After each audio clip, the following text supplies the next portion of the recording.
Manitoba. It is Friday, September the 12th. You're watching CTV Morning Live. Thank you so much for being with us. Ainsley McPhail is live on the farm this morning at the Farm and Food Discovery Center. There's a lot going on there this fall. We're going to take you around the whole area and show you the kind of research that happens there, as well as the education and why it's a great place to visit with your kids. But first, your headlines. Osborne Village crime, a new initiative leads to more arrests, why businesses say it's a start, but more needs to be done. Transit tweaks, what the city has done in response to complaints and suggestions from Winnipeg bus riders. And a home for sale that's been around a while. This one in Ontario was built back when Beethoven was alive. Bringing in Terry now. When was that? We'll find out.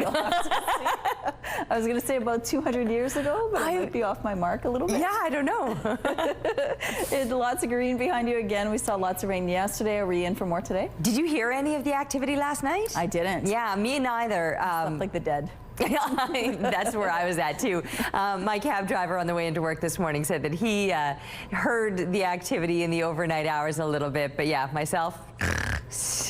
18 degrees, southeast winds, 15 kilometers per hour. The pressure is rising and the humidity sitting at 93%. I did immediately notice the wet streets and the puddles out there this morning. And of course, the fact that there's still a little bit of light precipitation. Here's a look at southeastern Manitoba. Remember, yesterday morning, all of the activity was in the southwest. Well, now it's in the southeast, continuously tracking further to the east. It will be clearing out as we continue on through the rest of the day. Not a lot to show you across central and northern Manitoba. Things are going to be looking pretty clear and gorgeous once again. A beautiful sunny day for the north. There's the lingering activity here in the south, and a lot of it more so off through northwestern Ontario, which is where all of this is going to be heading today, but clearing out.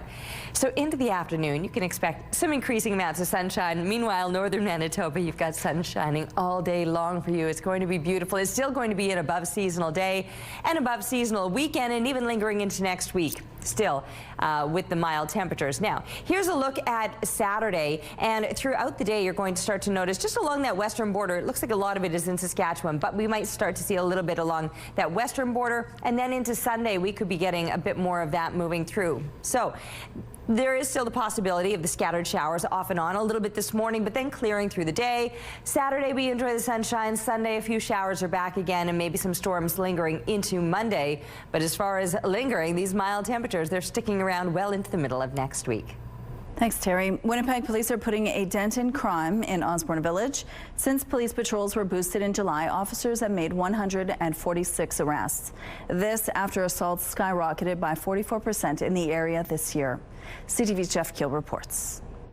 Bubble tea shop co-owner Yu So-he says crime is a problem in and around his Osborne Village business. A lot of our employees do complain to us that they feel not safe. For example, he says someone vandalized his storefront with a fire extinguisher, and his tip jar is taped down because thieves have run away with the coins inside. Customers in the store will feel like threatened by these guys. He also says staff feel unsafe when they have to take the bus late at night. In response to businesses' concerns, the Winnipeg Police Service launched the Osborne Village Violent Crime Initiative in late July, where they increased patrols and drop-ins at businesses, as assaults in the area were up 44% this year. We have 30-plus officers in here today. Tomorrow it might be 20 officers. The next day it might be 40 officers. Results appear promising. A report to the police board shows between July 24th and September 1st, officers responded to 777 incidents, and they made 146 arrests. The report says police increased their presence in priority zones to deter and respond to crime, and they focused on known offenders living in the area and checked to see if they were complying with the conditions of their bail. The Osborne Village Biz says the initiative has had a positive impact. Plus, they are calling for other measures like enhanced lighting and security infrastructure in public spaces and around businesses, access to mental health and addiction resources to address root causes of crime, regular communications with the police service, and support for community-led safety programs. As for Yu So-he, he would like to see the increased police patrols continue. Since July, it's been much more safer. Jeff Keel, CTV News, Winnipeg. We reached out to the Winnipeg Police Service to see if the initiative is set to continue. We have not yet heard back. A new poll suggests the overwhelming majority of Manitobans agree the bail system needs an overhaul. This survey by Probe Research shows 88% of respondents say the criminal code and bail system should be reformed to prevent people from reoffending. That includes 71% who strongly agree. The results were nearly uniform across all demographics and political affiliations. 1,000 Manitoba adults took part in the online survey between July 24th and August 11th. It couldn't be assigned a margin of error as the respondents are probe panel members and don't represent a truly random sample of the population. An update to a story we brought you yesterday. A teenager is recovering after a collision between a van and a school bus Wednesday afternoon. It happened on Kesslar Road near Langley Bay in the Fairfield Park neighborhood around 3:30 p.m. Police say the 17-year-old behind the wheel of the van was taken to hospital in unstable condition, but has since been upgraded to stable. A spokesperson couldn't say how many students were on the bus at the time, but noted no one, including the driver, needed medical attention. Police are now looking for witnesses who may have seen or have video footage of the gray van prior to the collision. It had been driving around Lee Boulevard and south of Bison Drive. The city is fine-tuning its overhauled transit system with more changes on the way. The city says a number of changes were introduced in late August. They include relocating 6 stops, adding a bendy bus to the Pembina-Henderson Highway route to reduce crowding, and tweaking some schedules along Ellis, Sargent, and Notre Dame. It's also added more on-request buses to half a dozen areas, including South St. Vital, Sage Creek, and Waverly West. The city says more changes are expected in December. You're encouraged to head to the city's website to offer your feedback. Meantime, councillors have asked the public service to begin the process of extending bus transfers. Right now, transfers allow riders to take as many buses as they need for 75 minutes. A motion from Councillor Brian Mays would extend that to 90 minutes. The Public Works Committee has asked the public service to lay out a plan for how to make the change. However, full council will still have to approve the idea. The FBI is now offering a $100,000 reward for information that could lead to the arrest of the person responsible for killing Charlie Kirk. We've been working with our attorneys, getting everything that we need, affidavits ready, so that we can pursue the death penalty in this case, and that will happen here in the state of Utah. So far, the FBI says they have received more than 7,000 tips. Officials have also released these images of what the FBI is calling a person of interest seen at the event at Utah Valley University. They say they have tracked his movements on campus through stairwells and onto a roof. Police say they have also recovered what they believe was the gun used in the shooting. Police have already released 2 persons of interest who were detained shortly after the incident. Charlie Kirk's body was flown Thursday from Utah to Phoenix on Air Force 2, accompanied by Kirk's wife, Erica, along with U.S. Vice President J.D. Vance. President Trump has said he will be awarding Charlie Kirk the Presidential Medal of Freedom. A new UNICEF report has found more school-aged children and adolescents are now obese than underweight. Researchers say obesity exceeds underweight in all regions of the world except sub-Saharan Africa and South Asia. The highest rates of obesity are seen in some Pacific Island nations, Chile, the United States, and the United Arab Emirates. Researchers noted in high-income countries, children from poorer households were more likely to be overweight, likely due to unhealthy diets. However, in low-income countries, it was the opposite. Children from wealthier families who could afford larger quantities of food were also more likely to be overweight. A unique home just came on the market in the Waterloo area. There's lots of century homes around, but something that's, 200 plus years old, one of the original homes built, that's pretty rare to come by. The house on Blair Road in Cambridge, Ontario was built more than 200 years ago. Its owners have passed the home down for several generations, and they're being careful about the buyer. They want to sell it to someone who appreciates the home's history and continue its story. 8 games are in action for week 2 of the Winnipeg High School Football League season.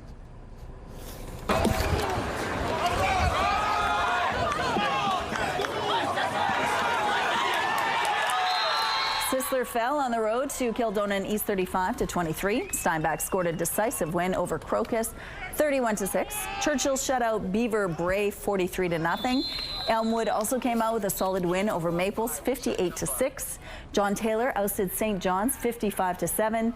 St. Norbert, meanwhile, took its game against DMCI 46-0.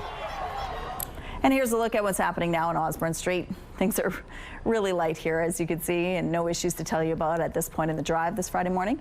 If you see any issues out there, though, please let us know. Let's go now to Ainsley McPhail, who's live at the Farm and Food Discovery Center. I love going there. It's such a great place to visit, and it's great for the kids, too. They get to learn a lot about where their food comes from. Good morning, Ainsley.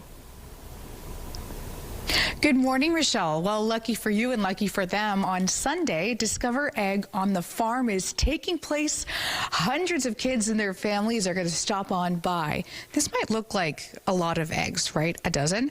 71.6 million dozen eggs is how many these hens are producing here in Manitoba annually. Now, if you can do the mental math on that, please let me know just how many eggs that is. Not my strong suit. But there's tons of commodities joining us on that day, Sunday, and also us this morning, including a new ad, which is Bison farmers. They're going to bring a little interactive display as well and explain all of that. And that's a great opportunity for kids who've, grown up in the city, have tons of questions about agriculture, and the food on their plate. So next time you're having a nice breakfast even, thank a farmer.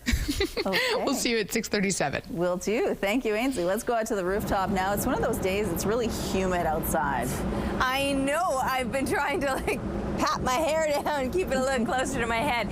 That's not my fat head. It's my fat hair that you're seeing right now. Sorry, I just got to turn the volume up a little bit. All right, out here this morning, standing in the dark with the sun not expected to rise until 7 o'clock this morning. And no chance of seeing the moon out here right now, even though it's still, it's not full. Obviously, that was a few days back, but you should be able to get the light of the moon if it weren't completely clouded over. Heavier clouds is what we're, why, thank you. Apparently, I just can't see it from where I'm standing on the rooftop. Maybe it's tucked behind True North. That's where I suspect the placement of it would be right now. So thank you for that. So 17 degrees right now. Southeast winds, they're 9 kilometers per hour. The pressure rising, the humidity sitting at 93%. It is, yes, on the darker side right now, with the sun expected to rise around 7 a.m. And while we might not see a lot of sunshine first thing because of the extra clouds, the rain has tapered off. I'm not needing an umbrella right now in the downtown area. But anyone further east of us, get that umbrella out and keep it handy, because you are still likely to find yourself in the path of showers and thunderstorms. Anyone to the west of us or to the north of us, things are going to be looking good, with clearing through the day all across southern Manitoba, northern Manitoba already on the clearer side. And these temperatures expected to be above seasonal once again, lasting all weekend long and well into next week. It will remain very mild. Today, topping out at about 24 degrees when 19 is in fact normal for this time of year. We're taking a break, but we'll be back with more CTV Morning Live. CTV Morning Live weather brought to you by Garage Masters, your complete garage specialists.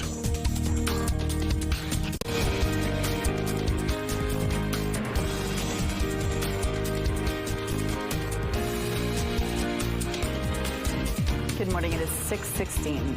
Health officials are warning about a potential measles exposure at a Winnipeg school. The notification applies to anyone who was at Carpathia School in the River Heights area between 8 a.m. and 5:30 p.m. on September 3rd, 4th, 5th, and 8th. Anyone who may have been exposed is encouraged to check their immunization record, get the measles vaccine if they haven't already, and monitor for symptoms for the next 3 weeks. Symptoms include a runny nose, fever, drowsiness, and red eyes before a blotchy red rash tends to develop. Measles is a highly contagious disease and can be fatal. Canada needs to build big. That's a key promise made by Prime Minister Mark Carney when he was elected. He's now announced the first 5 major projects in energy and mining in the West, as well as expanding ports in the East. Carney says it's about nation building. CTV's Abigail Beeman reports from Edmonton, where the announcement was made. Mark Carney tried to drive home his message. It's a single point of contact to get nation-building projects built faster. Announcing the first 5 projects and more in development, led by a former energy executive at the newly opened Major Projects Office. To get to one project, one review, one decision in a 2-year time frame, we'll set Canada apart globally. The Prime Minister acknowledged several are already further along, like LNG and Kitimat. He says in all cases, engagement with Indigenous groups is very advanced, and within 5 years. Yes, some of those projects, shovels will be in the ground. But the opposition leader points out no shovels yet. He's not permitted a single major mine, pipeline, nuclear plant, or anything else. What he's done today is announce that he's going to send an email to an office that isn't even fully staffed up yet, which will one day consider possibly approving 5 projects.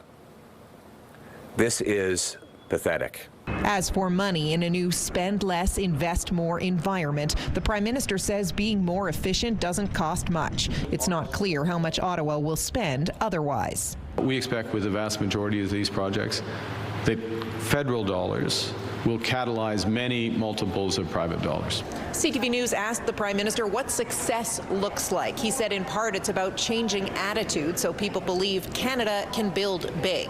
The next list of projects, he says, will be out by the Grey Cup. That's November. Abigail Beeman, CTV News, Edmonton. A major expansion to the Port of Churchill is among the list of projects under consideration for the federal government's major projects legislation. We'll advance projects that turbocharge and connect our regional economies, as well as our economy to the world. According to the feds, the plan will include an all-weather road, upgraded rail line, a new energy corridor, and an ice-breaking strategy. The aim is to expand exports with particular focus on diversifying trade with Europe. Manitoba Premier Wab Kinew says there is still a lot of work to be done and consultations to do first, but believes this is a very significant moment for our province. To see our federal government in Canada talk about Manitoba having a potential project of national importance, I don't know if we've had that since Manitoba entered Confederation, or perhaps since the railroads were constructed. So we're in a really exciting period where we have a great window of opportunity open. There is not yet a timeline for the Churchill Port project, but the Prime Minister has said once a project is fast-tracked, final approval should be granted within 2 years. Meantime, First Nations chiefs in Manitoba are calling out Ottawa for not including people from the province on a panel tasked with advising on major infrastructure projects. The council is made up of 11 Indigenous people from across the country, with Lorne Pelletier of the Manitoba Métis Federation being the only one from Manitoba. Any industry that wants to come into Manitoba, they will have to meet with First Nations leadership. There is nobody that is going to come into Manitoba and attempt to build any major project without speaking to First Nations. The Southern Chiefs Organization added it's troubling no one from one of the southern communities as part of the advisory council, given Winnipeg has Canada's largest urban Indigenous population. Manitoba businesses are at a major tax disadvantage when compared to their U.S. counterparts. That's the conclusion of a new study by the Canadian Federation of Independent Business. The report found small businesses with 4 employees in our province pay 20% more in income taxes than similar-sized businesses in the United States. Here, businesses pay roughly $46,000 in total taxes a year, whereas it's only $36,000 in nearby North Dakota. A similar disparity exists for businesses with fewer than 25 employees. Manitobans pay about $346,000, but only pay $249,000 in North Dakota. The CFIB is calling on the 3 levels of government to lower the corporate income tax rate, remove PST on capital purchases, and reduce property taxes. Here's a look now what's happening at Portage at Polo Park. It looks like things are moving well to start off this Friday morning. Nothing to report at this point in traffic. If you see any issues, let us know, please. CTV Morning Live Traffic brought to you by Mr. Lube Plus Tires. No appointment needed. Looking now through the Bathfitter Live Eye Bathfitter, your bath and shower experts for more than 40 years. And with the sun not expected to rise until 7 a.m., it's still looking pretty dark out there. And even once the sun does rise, we're not going to be seeing it first thing likely because the heavier clouds are hanging around after the rain fell last night. We might even, in fact, still see a little bit of lingering shower activity this morning. Temperature-wise, though, we're well above seasonal, with 7 degrees being a normal low. And all of us are in the mid-teens for the most part. 17 degrees right now in Winnipeg and in Gimli. It looks like our coolest temperature this morning is over in Dauphin at 12 degrees. No one even in the single digits, never mind as cool as 7. Although northern Manitoba, we do have a couple of places, with Thompson coming in at 6 degrees and a slightly cooler 4 right now in Gillam. But even there, plenty of sunshine expected once it rises, of course, and then the heat to go along with it. There was the rain that moved through last night, a bit of shower and thunderstorm activity that is tracking further to the east. That'll be moving on into parts of northwestern Ontario. After that, clearing conditions, and we too will expect to see that happening later today. But for the morning hours, we'll still deal with possibly still some showers, but certainly some heavier clouds. 17 degrees expected as we send kids off to school, up to 24 by the time they're coming home again. So well above normal, with not just the morning temperatures, those daytime highs, because 19 would be a seasonal high temperature. And instead, it looks like we've got some mid to even high 20s throughout the weekend. We will see a little more sunshine both this afternoon and continuing through Saturday. Heavier clouds Sunday, maybe a bit of precipitation again, and we could see that precipitation off and on throughout next week. And our weather picture today, a couple of cows out in the fog in the Riverton area. Great photo. Thank you for this, Chad. Keep the pictures coming, please, to Winnipeg Weather at CTV.ca. We're taking a break. We'll be back with more CTV Morning Live. Good morning. Toronto's police chief expressed deep concern Thursday about the number of the city's homicides this year that involve teen suspects. This follows the arrest of a 16-year-old charged after a young boy was killed by a stray bullet. Here's CTV's John Venevali-Rao.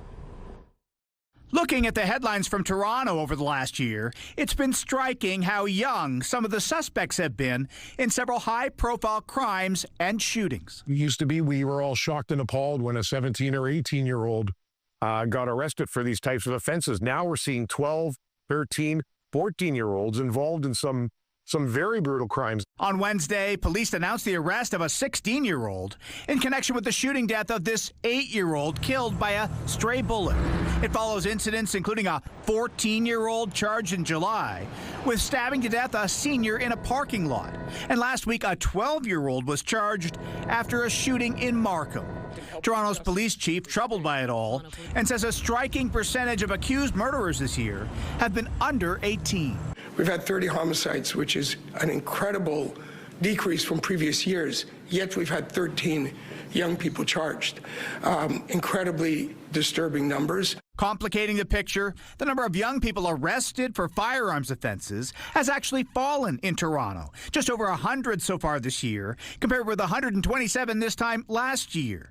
And nationwide, the overall youth crime rate fell in 2024. Still, youth violent crime seems to be climbing. One possibility. This criminology professor says in part what needs to be looked at is whether gangs are recruiting young offenders to engage in extreme violence because they're sheltered by the justice system. You go out and commit the homicide or the carjacking or the robbery, because if you do get caught, you're going to suffer less severe consequences than the adult members of the gang.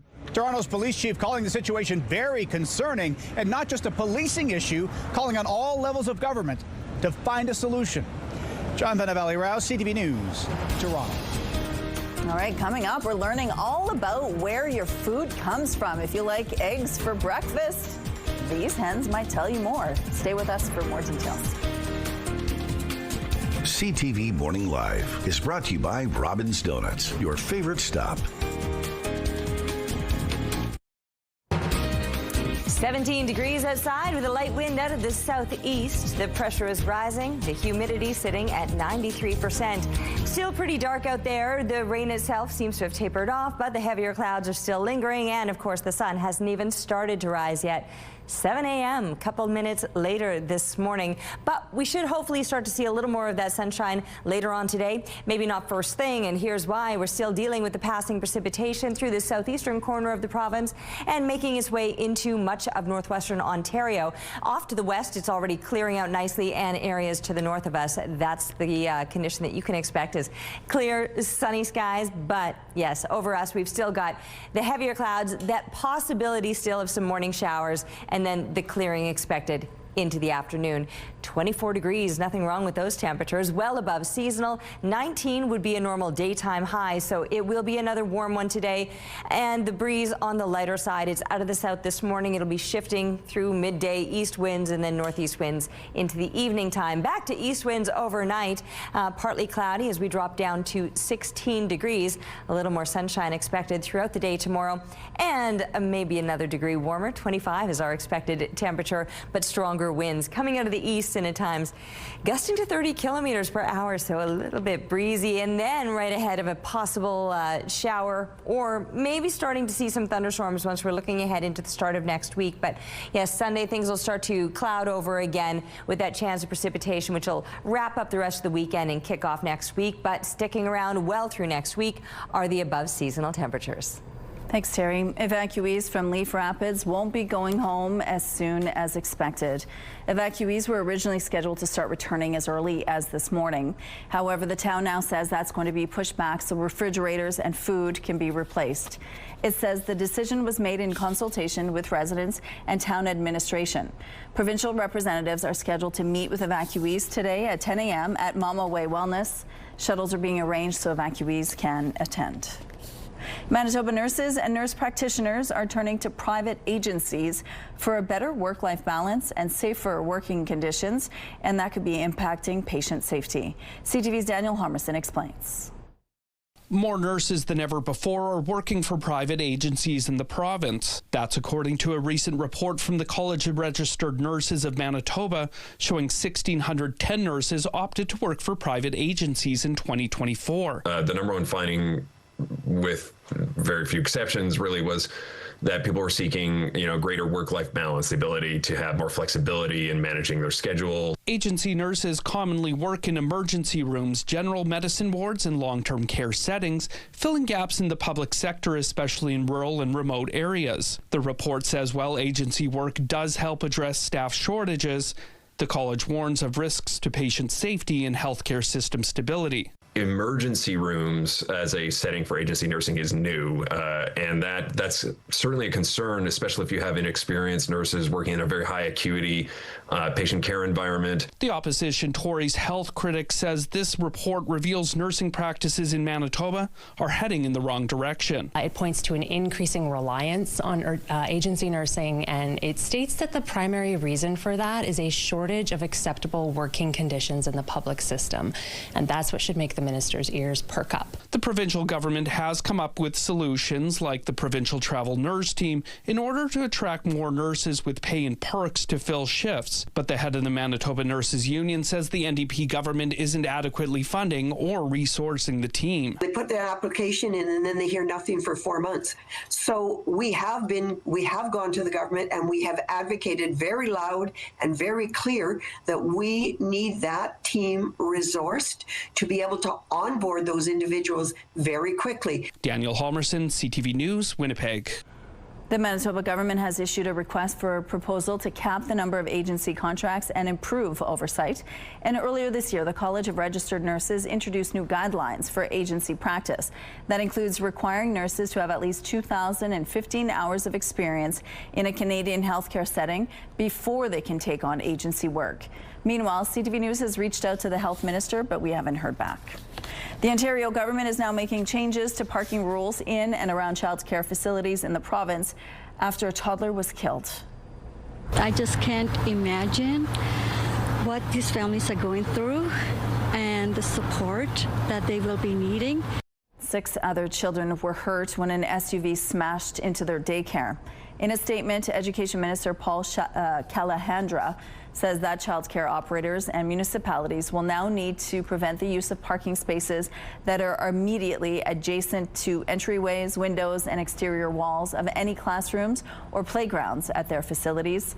This is directly in response to the incident at First Roots Early Education Academy, where police say, for unknown reasons, an SUV that was in the lot drove through the front window. A 1.5-year-old boy died, and 2 children remain in critical condition in hospital. The 70-year-old man who was driving the car has been charged with dangerous operation causing death and 2 counts of dangerous operation causing bodily harm. Prince Harry is in Ukraine this morning for a surprise visit. The Duke of Sussex stepped off the train in Kyiv to start a visit in support of wounded service members. This is the second time Prince Harry has been in Ukraine since the war started. He visited the city of Lviv in April. The foundation set up by the Duke and Duchess of Sussex this week announced a $500,000 donation to projects supporting injured children from Ukraine to Gaza. An Alberta destination has been recognized by National Geographic as one of 10 need-to-visit Canadian national parks. Stories through drumming and song, engage in the Métis camps. There's wildlife. There's bison right there. There's trappers tents. There's teepees.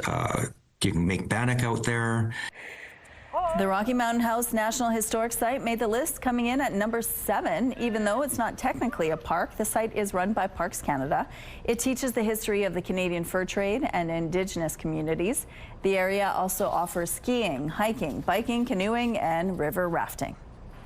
And here's a look now what's going on the Norwood Bridge. It looks like things are still quite light to start off this Friday morning. No issues to tell you about at this point. If you see any problems out there, though, please let us know. And here's a look at your gas prices. The Canadian average is $1.43, while the provincial average is $1.35. In Winnipeg, the average is also $1.35. The lowest price in the city is $1.26. All this info is on gasbuddy.com. Price at the Pump brought to you by kidneycard.ca. Get a free tow and a tax receipt for value of your car.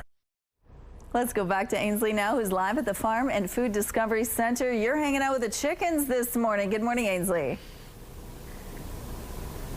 Oh, Rochelle, the next one I'm going to have to peek my head in there. I guess we're going to have to, I'm thinking, the chicken or the egg? What's first? I guess the egg came first for our segment. Okay, Claire McCaffrey's joining us now. We're just being silly this morning at the Farm Food and Discovery Center. On Sunday, there's an event, and you're going to tee it off for us. Absolutely. We're so excited for the event this Sunday. We've got Discover Agriculture on the Farm. So from 10 to 2, we're going to have all sorts of fun, free activities for families here at the Farm and Food Discovery Center. And each commodity is kind of be dispersed, so you can go ask your questions. Here we're talking about eggs, and you have a fun little activity for us. Yeah. Here at the Manitoba Egg Farmers Learning and Research Center, we're talking all about eggs. We actually have 2 different barns that we can show off to the public. So this is an amazing opportunity for consumers to find out where their food comes from. So with this game here, this is what we're going to be doing here at our station. So we've got this nice egg carton with all these wonderful questions. So are you up for some trivia? Are these ostrich eggs? They're massive. Our chicken eggs do not quite get this big. You're correct. Are you ready for your question? Okay, yes, I'm ready. Okay, so true or false, a brown egg has the same nutritional value as a white egg? I'm going to say true. You're correct. Brown or white? Ding, ding, ding. So yes, did you know that brown eggs come mostly from brown hens, but the way that you actually can figure out what color the egg is going to be, you can actually look at their earlobe. That is really neat. Okay, what's next? I'm really eager. It's a fun egg fact. So, true or false, in Manitoba, eggs travel from the farm to the grading station and then the grocery store within a week of being laid? I would assume true. Yes. So, typically about 3 to 5 days is typical. So quicker. Okay, they're moving quick. Okay, anything quick also that you want people to know about the event before we're out of time? Absolutely. We've got real farmers here. We've got pigs, cows, broiler hens, laying hens here at our center, and we're super excited to share the day with you on Sunday. So 10 to 2, free event. There's free food as well, and I'm giving away 200 whisks to the first people to play this game. It's going to be a high protein morning. Rochelle. Well, we need it. Okay, thank you, Ainsley. Let's go out to the rooftop now. Okay, so I feel like I did pretty good on those trivia questions. Did you? Yeah, but what I learned today, and how I'm learning this, is that chickens have earlobes, which, I mean, of course they do. But have you ever thought about that? Never. I've never looked at a chicken and even noticed that they have ears. I don't think they're very obvious. I think that's why we don't really see them. My mind has been blown this morning. I can't wait to go back and find out more about the chickens and earlobes and whatever. Right? It really is exciting. All right. Looking a little bit brighter now, enough that I can actually see the clouds, because earlier this morning it was so dark it was just blackness out here. So I can see that the clouds are on the heavier side still. Sun rising at 7 o'clock. And with this kind of cloud coverage, we won't be seeing much, but this amount of cloud isn't likely to last. It'll be clearing as the day goes on. 17 degrees with a southeast wind. It's just 9 kilometers per hour with the pressure rising. Humidity is high this morning at 93%. You're going to notice that mugginess as soon as you step outside today, or for some like us here in our CTV building, is seeping inside is just seeming so very humid.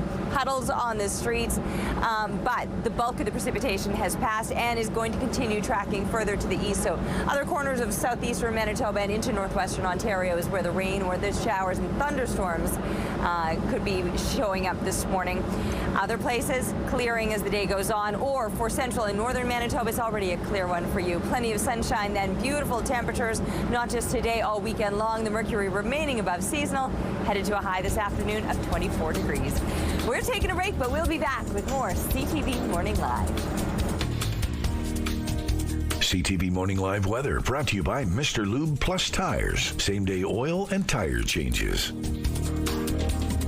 At the early markets, a strong opening this morning on Wall Street and overseas. Dow futures are up 617 points. NASDAQ futures are up 2 by 157 points.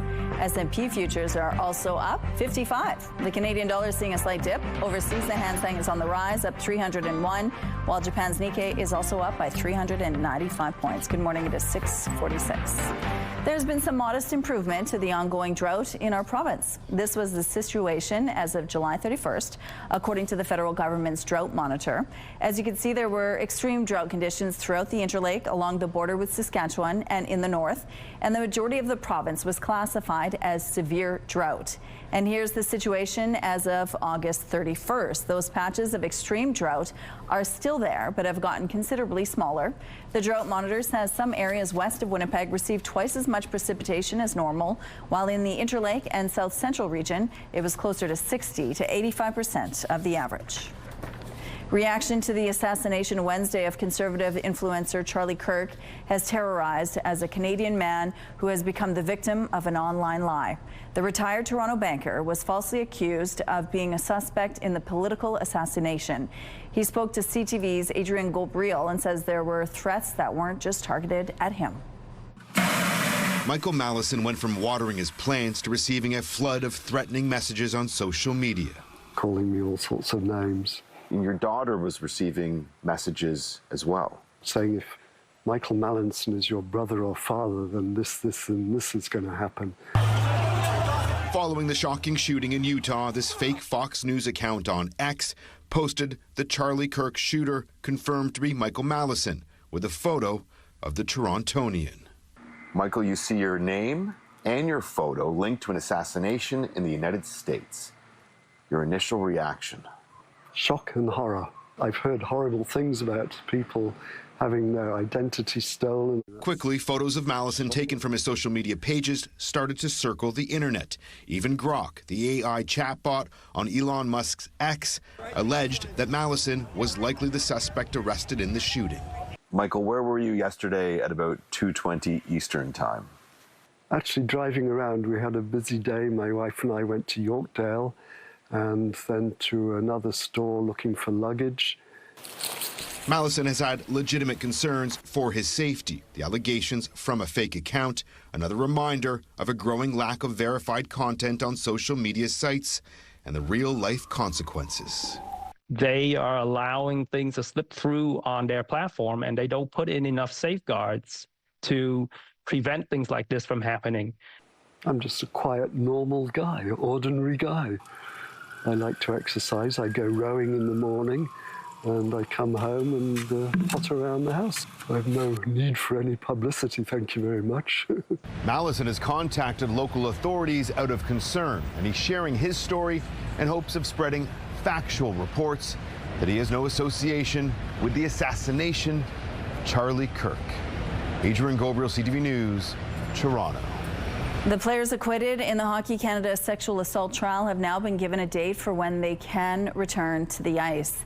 The NHL says after their suspensions end on December 1st, they can return to the league.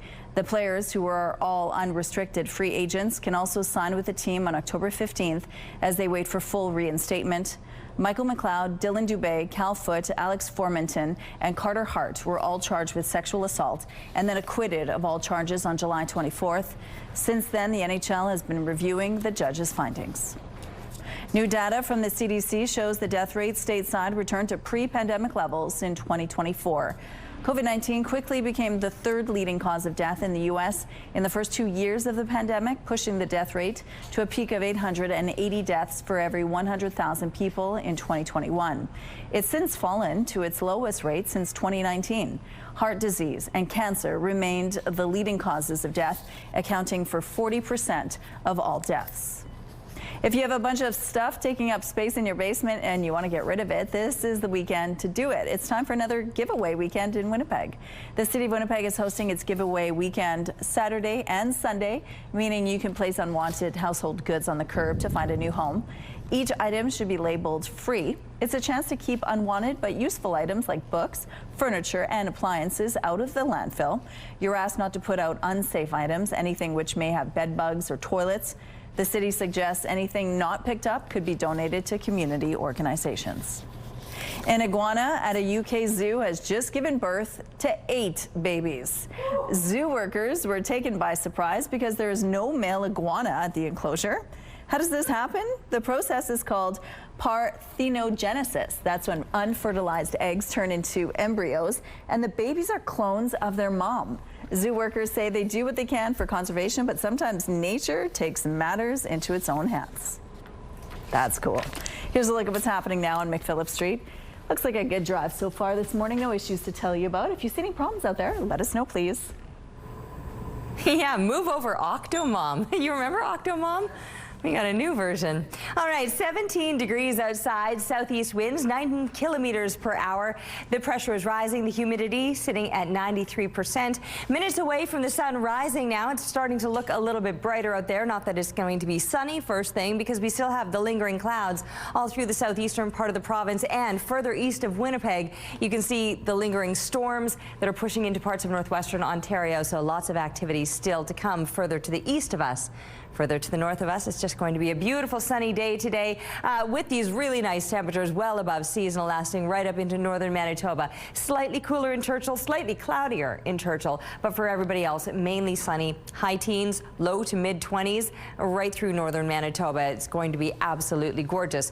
Now, here through the southwest, we might already see some clearer conditions, but later on today, the possibility of seeing some clouds building up with the possibility of some storms in them. We're likely to see clearing, so the last bit of the lingering precipitation over the southeast will continue to push further to the east. As that happens, we'll see increasing amounts of sun. Some places will still be in the path of those showers or thunderstorms, and certainly areas further east through northwestern Ontario, showers, thunderstorms, but still the above seasonal temperatures, because those will be lasting all weekend long and pretty much all throughout next week too. 19 degrees is a normal daytime high, which we might get back to toward the end of next week, but remaining well above, even pushing into the mid to high 20s, but some scattered precipitation. It'll clear out today, but more of that rain could be developing as we're wrapping up the weekend. Thank you, Terry. Let's check in now on Bo at Balance 99.9. Good morning, Bo. Happy Friday. Happy Friday, Rochelle. This is always the highlight of my week. You wouldn't believe how many people say, I saw you on TV with Rochelle. They don't even know I'm on the radio. Well, I know. I love it. You know, that's the main thing. Yes. And do you know how to have fun as an adult? Because this story came up this week. A TikTok video went viral. A grade 7 teacher asked his class, what do you think 40-year-olds do for fun? Now, when you're a kid, as you recall, 40s, oh boy, that's old. Yeah. We know better now. But they came up with stuff like, Wordle, knitting, they count coupons, maybe some bingo, gambling in general, or they get on Facebook with all the other old people. That was what they thought we did for fun. Well, Facebook I could see, because that's where I keep all of the photos of my children to share with my family.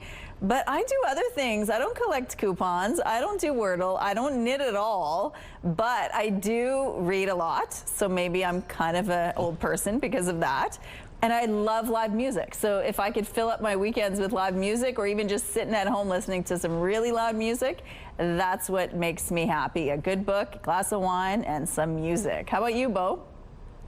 Oh, that sounds like fun to me. Yeah, I'm the same way. If reading counts, I'm having a lot of fun. You know, I like to go to my Bombers and Jets games, and I have fun with my dog. But yeah, people said, hey, listen, I ride a motorcycle, I go hiking, I play slow pitch, love to dance. So yeah, we do more than just knitting and play Wordle, okay? Exactly. And if you're looking for one more fun thing to do on Sunday, the Bombers have their annual Fan Appreciation Day at 2 o'clock at Princess Auto Stadium. It's free, and of course, I think it's going to be a whole lot more fun if the Bombers can win in Hamilton tonight. We need a win. Let's go blue. All right. Well, thanks, Bo. Have a good weekend. See you. Snapchat has announced a new feature to help teens stay safe while using the popular app. ABC's Rebecca Jarvis has the details. Snapchat introducing a new way to teach teens about how to stay safe on its app. We built this program to help you learn about some of the risks that come with using online platforms. It's a program they call The Keys, a guide to digital safety. We're looking to ignite critical thinking in teens' brains. The Keys are an interactive course aimed at educating teens on bullying, illicit drug activity, nude and intimate images, and sextortion. The 45-minute program can be done in multiple settings and presents teens and their parents with realistic, dangerous scenarios, offering resources on how to navigate them. If an intimate photo of you is shared, there are steps you can take to help protect yourself. There are going to be people that are up to no good. And we want to get ahead of that, get proactive by having parents and teens have conversations about some of the most serious risks that are out there across the digital spaces. Snapchat joining other social media companies in this move to keep teens safe. TikTok previously expanding its family pairing feature, earlier this year giving parents more control. And this summer, Meta introducing new safety features for teen accounts. All right, we're going to take a break here. We'll be back after this with your 7 o'clock headlines. Stay with us.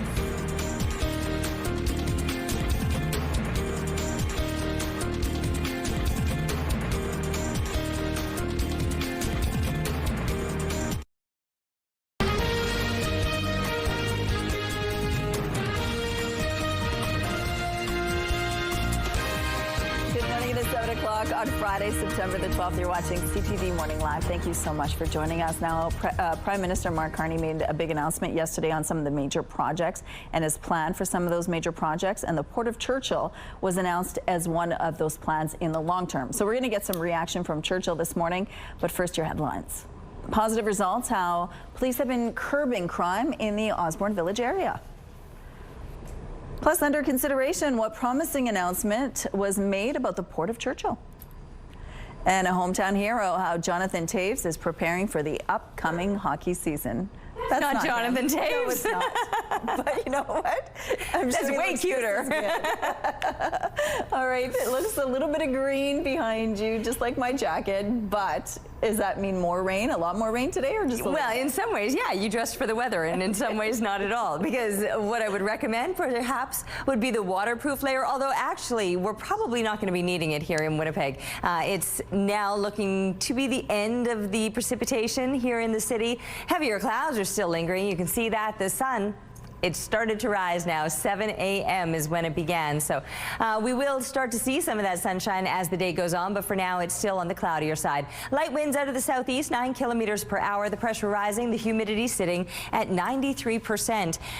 With those clouds, yes, there was some precipitation. For the most part, it's now still tucked into this southeastern corner of the province and moving further to the east yet through northwestern Ontario with some clearing behind it. However, later today, southwestern Manitoba could possibly see some clouds building up and maybe a bit of scattered precipitation. For northern Manitoba, beautiful sunny conditions are expected for you. So there's the bit of precipitation clearing on out, and we'll see these clouds breaking up a little bit. I mentioned the southwest could possibly see those clouds building, though. While it's clear right now, that chance of not just clouds, but then some precipitation. And into the overnight hours for tomorrow, too, a little bit of lingering precipitation all along this western border. It looks like a lot of it will be be in Saskatchewan, but anyone close to that border may see some of that. We'll see a little more sunshine for Saturday, heavier clouds building up for Sunday, and we too could find a little bit of that rain moving in over the end of the weekend. Sunday carrying us into Monday, but also sticking around. Temperatures well above normal. 19 degrees would in fact be a seasonal daytime high. And we'd love to see your art, so take a picture of whatever you might be working on, a drawing, coloring, painting. Send that to us, please, to winnipegweather@ctv.ca. Thanks, Terry. Winnipeg police are putting a dent in crime in Osborne Village. Since police patrols were boosted in July, officers have made 146 arrests. This after assaults skyrocketed by 44% in the area this year. CTV's Jeff Keel reports. Bubble tea shop co-owner Yu So-he says crime is a problem in and around his Osborne Village business. A lot of our employees do complain to us that they feel not safe. For example, he says someone vandalized his storefront with a fire extinguisher and his tip jar is taped down because thieves have run away with the coins inside. Customers in the store will feel like threatened by these guys. He also says staff feel unsafe when they have to take the bus late at night. In response to businesses' concerns, the Winnipeg Police Service launched the Osborne Village Violent Crime Initiative in late July, where they increased patrols and drop-ins at businesses, as assaults in the area were up 44% this year. We have 30-plus officers in here today. Tomorrow it might be 20 officers. The next day it might be 40 officers. Results appear promising. A report to the police board shows between July 24th and September 1st, officers responded to 777 incidents and they made 146 arrests. The report says police increased their presence in priority zones to deter and respond to crime, and they focused on known offenders living in the area and checked to see if they were complying with the conditions of their bail. The Osborne Village Biz says the initiative has had a positive impact. Plus, they are calling for other measures like enhanced lighting and security infrastructure in public spaces and around businesses, access to mental health and addiction resources to address root causes of crime, regular communications with the police service, and support for community-led safety programs. As for Yu So-he, he would like to see the increased police patrols continue. Since July, it's been much more safer. Jeff Keel, CTV News, Winnipeg. We reached out to the Winnipeg Police Service to see if the initiative is set to continue. We have not yet heard back. Health officials are warning about a potential measles exposure at a Winnipeg school. The notification applies to anyone who is at Carpathia School in the River Heights area between 8 a.m. and 5:30 p.m. on September 3rd, 4th, 5th, and 8th. Anyone who may have been exposed is encouraged to check their immunization record, get the measles vaccine if they haven't already, and monitor for symptoms for the next 3 weeks. Symptoms include a runny nose, fever, drowsiness, and red eyes before a blotchy red rash tends to develop. Measles is a highly contagious disease and can be fatal. A major expansion to the Port of Churchill is among the list of projects under consideration for the federal government's major projects legislation. We'll advance projects that turbocharge and connect our regional economies, as well as our economy to the world. According to the feds, the plan will include an all-weather road, upgraded rail line, a new energy corridor, and an ice-breaking strategy. The aim is to expand exports with particular focus on diversifying trade with Europe. Manitoba Premier Wab Kinew says there is still a lot of work to be done and consultations to do first, but believes this is a very significant moment for our province. To see our federal government in Canada talk about Manitoba having a potential project of national importance, I don't know if we've had that since Manitoba entered Confederation, or perhaps since the railroads were constructed. So we're in a really exciting period where we have a great window of opportunity open. There's not yet a timeline for the Churchill Port project, but the Prime Minister has said once a project is fast-tracked, final approval should be granted within 2 years. Meantime, First Nations chiefs in Manitoba are calling out Ottawa for not including people from the province on a panel tasked with advising on major infrastructure projects. The council is made up of 11 Indigenous people from across the country, with Lorne Peltier of the Manitoba Métis Federation being the only one from Manitoba. Any industry that wants to come into Manitoba, they will have to meet with First Nations leadership. There is nobody that is going to come into Manitoba and attempt to build any major project without speaking to First Nations. The Southern Chiefs organization added it's troubling no one from one of the southern communities as part of the advisory council, given Winnipeg has Canada's largest urban Indigenous population. Barrie has taken down an encampment days after declaring a state of emergency. Advocates say this doesn't do much to address a complex problem. What we have to understand is that encampments themselves aren't the issue. They're a symptom of the issue. The issue is a lack of housing, a lack of affordable and deeply affordable housing. Officials say there were 44 people living in the downtown encampment. 23 of them have accepted housing and shelter options from the city. Mayor Alex Nuttall is warning people against coming back. They're going to go somewhere else, and then we have to go and find them wherever they are and do that same thing over and over again. The reality is, if they want to do this somewhere else, that's on them. On Tuesday, Barrie made the unprecedented move to declare a state of emergency to deal with encampments. Former Brazilian President Jair Bolsonaro has been sentenced to 27 years in prison after the country's top court convicted him in a landmark case. He was convicted of plotting a military coup to remain in power after losing the 2022 election. The far-right populist and Trump ally is the first former president in Brazil's history to be convicted for attacking democracy. A hometown hockey hero is back on Winnipeg ice. A kid from St. Vital, and you've led the Hawks to a third Stanley Cup. Does it get any better? No, it really doesn't. Jonathan Toews has been skating with the Jets as training camp gets set to open next week. The 37-year-old has been out of the NHL for 2 years with chronic inflammation and immune system issues likely tied to long COVID. The former Chicago Blackhawks captain signed with the Jets in July. Toews is a 3-time Stanley Cup champion, a 6-time All-Star, and a 2-time Olympic gold medalist. An owl on Vancouver Island is expected to make a full recovery after being rescued this week. Dashwood's fire captain was driving to work when a barred owl popped out of the ditch and hit her car's mirror. She took the bird to a local recovery center. Nocturnal animals aren't usually out during the day, and it's possible it was because of litter on the ground, which attracts rodents, which might have attracted the owl. It's a cute little face. Here's a look now at what's going on the Provencher Bridge. Looks like things are still quite light at this hour. No issues to tell you about at this point in the drive. If you see any problems out there, though, please let us know. Let's go to Ainsley McPhail, who's live at the Farm and Food Discovery Center. We're learning a lot about where our food comes from this morning. Good morning, Ainsley.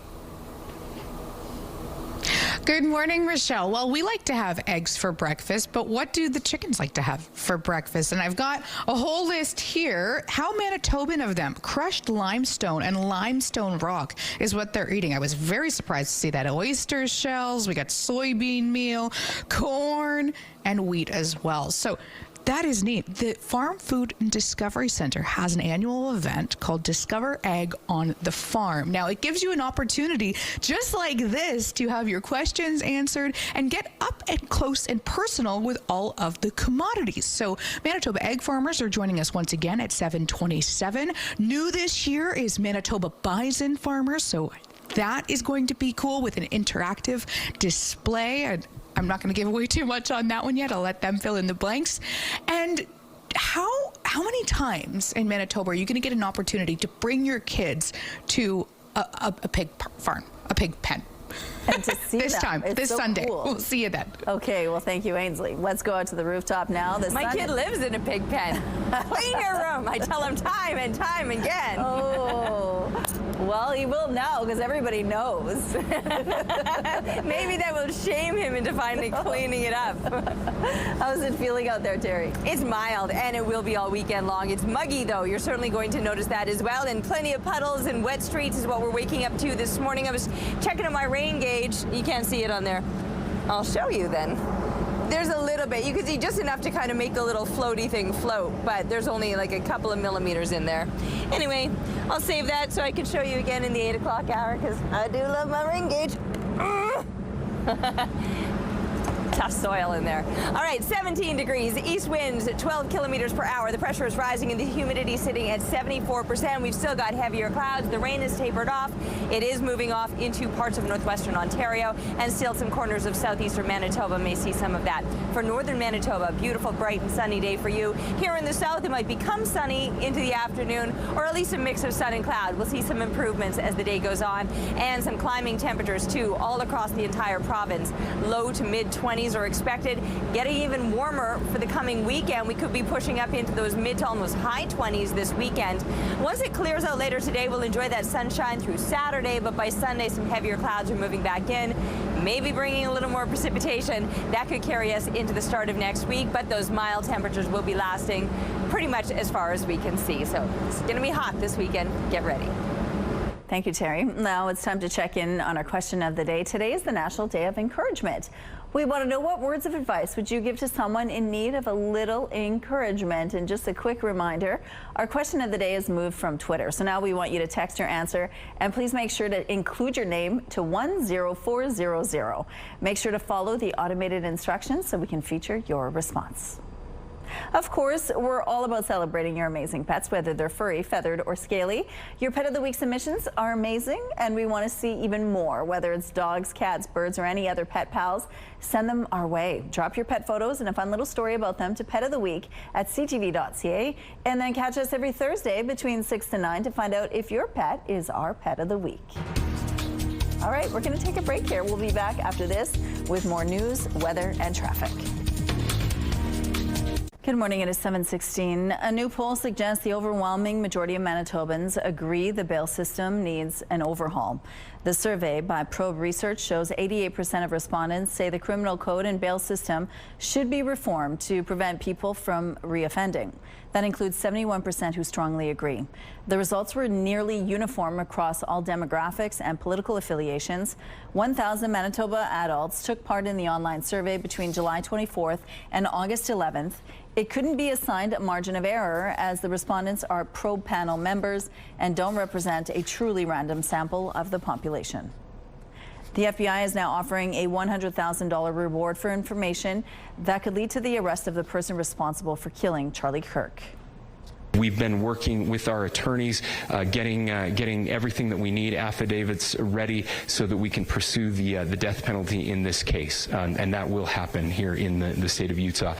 So far, the FBI says they have received more than 7,000 tips. Officials have also released these images of what the FBI is calling a person of interest, seen at the event at Utah Valley University. They say they have tracked his movements on campus through stairwells and onto a roof.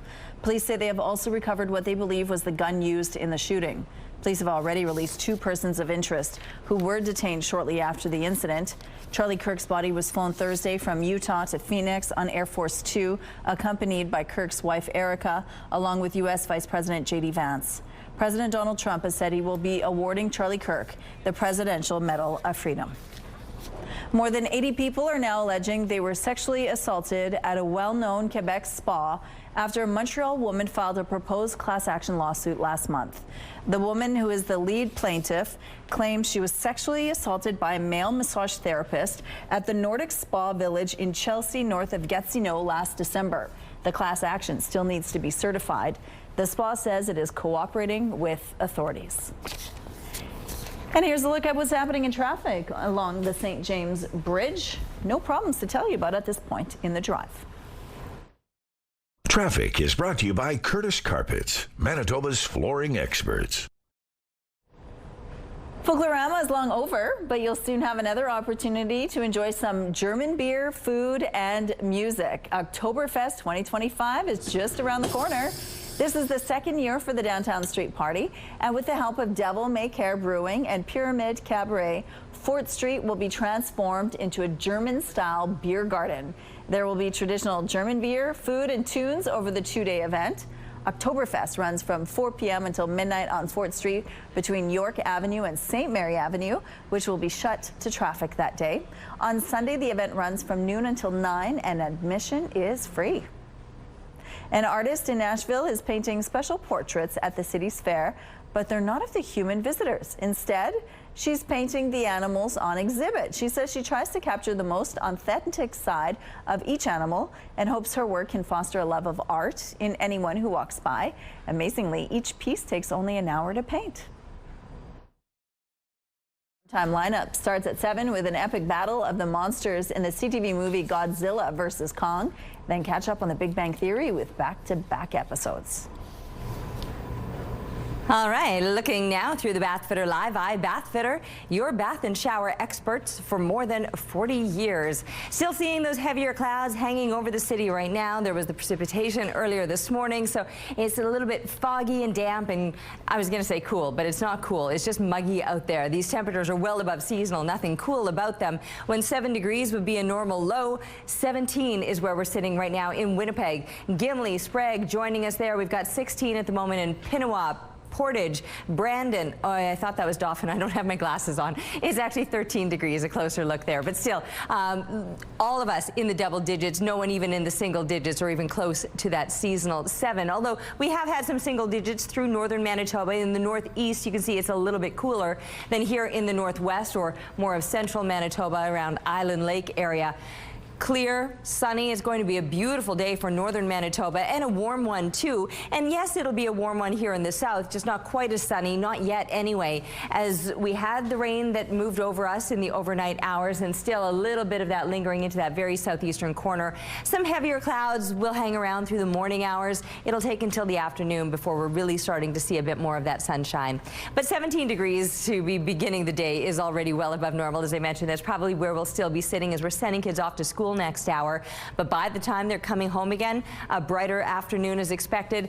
24 degrees, plenty more sunshine, a bit of a shift in the winds. It's a southeast wind this morning that'll become a northeast wind later on today. So shifting winds, but overall remaining fairly light and still with the lighter winds overnight. But tomorrow they will be increasing. Now tomorrow we're also going to get a whole lot more sunshine and temperatures will be increasing throughout the weekend itself. 25 Saturday, up to 27 degrees on Sunday. 19 would be a normal daytime high, and you can see our overnight lows are a lot closer to those seasonal high temperatures than our daytime highs, with the normal lows being around 7. Will remain well above that, and these mild temperatures will be lingering well into the middle of next week. Our weather picture, a very cool shot of the fog the other morning and just these couple of cows hanging around in the Riverton area. Thank you to Chad for the photo. Keep them coming, please, to Winnipeg Weather at CTV.ca. Thanks, Terry. A scary attraction will return early next month, and we want you to join in on the fun. Heebie-Jeebies features over 1 kilometer of mazes, photo ops, carnival games, and more than 140 characters and 150 animatronic scares. We're giving away tickets for a special night on Friday, October 3rd for you and 3 friends or family members that can join our friends from 103.1 Virgin Radio. To enter the contest page on our website, ctvnewswinnipeg.ca, enter your details, and don't forget the keyword BOO. Good luck. Well, it's time now for this week's Adorable Adoptables. We begin with Sunny. She's a delightful and affectionate 7-year-old who really enjoys spending time outside. She can be bouncy and playful. Sunny is curious with meeting new people and warms up pretty quickly. If you're looking for a ray of sunshine for your life, reach out to the adoptions department today. Next up is Isaac, a handsome orange 2-year-old with a personality as vibrant as his striking coat. Isaac is full of energy, always ready for a game or an adventure, but will choose cuddles over treats any day. His affectionate, gentle demeanor makes him an ideal companion, and he's sure to steal your heart with his charming purrs and playful antics. And meet Vanna. She's 5 years old. Vanna can be a bit uncertain meeting new people, but as long as things are taken slowly, she is sure to become your new best friend. Vanna is looking for a safe place in a quiet home to allow her loving personality to shine through. Call about this sweet, gentle girl today. If you think you can offer any of these animals a good home, just head down to the Winnipeg Humane Society or give them a call. The number is there on your screen. The city is fine-tuning its overhaul transit system with more changes on the way. The city says a number of changes were introduced in late August. They include relocating 6 stops, adding a bendy bus to the Pembina-Henderson Highway route to reduce crowding, and tweaking some schedules along Ellis, Sargent, and Notre Dame. It's also added more on-request buses to half a dozen areas, including South St. Vital, Sage Creek, and Waverly West. The city says more changes are expected in December. You're encouraged to head to the city's website to offer your feedback. Meantime, councillors have asked the public service to begin the process of extending bus transfers. Right now, transfers allow riders to take as many buses as they need for 75 minutes. A motion from Councillor Brian Mays would extend that to 90 minutes. The Public Works Committee has asked the public service to lay out a plan for how to make the change. However, full council will still have to approve the idea. Evacuees from Leaf Rapids won't be going home as soon as expected. Evacuees were originally scheduled to start returning as early as this morning. However, the town now says that's going to be pushed back, so refrigerators and food can be replaced. It says the decision was made in consultation with residents and town administration. Provincial representatives are scheduled to meet with evacuees today at 10 a.m. at Mama Way Wellness. Shuttles are being arranged so evacuees can attend. Coming up, we're going to learn all about eggs and where they come from here in Manitoba and the economic spin-off as well of the egg industry. Stay with us. Let's go back now to Ainsley McPhail, who's at the Farm and Food Discovery Center. It's such a great place. I love going there because you learn so much about what farming is all about. Are you doing the chicken dance? Well, I was going to teach Harley it's not the chicken dance. That's that's not it though. It's I'm gonna lay an egg. It's a kid's song that I used to, you know what, well, I'll teach it to you later. Sounds good. But there's lots of learning involved at the Farm, Food and Discovery Center. And Manitoba Egg Farmers is no different. A free event on Sunday. Yes, no, we're looking forward to it. So we're looking forward to having people down from 10 to 2. Come down to the Farm, Food Discovery Center, about 10 minutes south of Winnipeg. And you can come see a live working layer farm, which is kind of like behind me here. Mm-hmm. And we mentioned free. There's going to be food too and giveaways. Yeah, there's a lot of food for people to come. The first 200 people are going to get whisks, and it's really cool because you can come meet a farmer like myself and come see inside the barn with what I have to deal with every single day. You get to see where the chickens eat, where they lay their eggs, and all different types of things. And if you have questions about eggs, come ask us. We're more than willing to teach you about our lifestyle. Mm-hmm. And as you know, kids are quite curious. What are some questions that you get common? I would say the most common question is, so what is a brown egg compared to a white egg? What's the difference? And it's always a fun question to talk to them. Well, brown eggs come from brown chickens, white eggs come from white chickens. But really, it has to do with the color of their earlobe because that's the color of their skin. And then they're like, wow. So it's really cool to talk to them about that and many different questions. And we really encourage that because we want them to know where their food comes from. And everything is so interconnected too because we've got multiple commodities here, not just eggs. How great is it for that well-rounded approach when it comes to agriculture and really connecting it back to the child's plate? Yeah, I think that is so important for people to understand that where their food comes from, how important it is for us as farmers and how much, how should I say, how much dedication we put into growing food for people.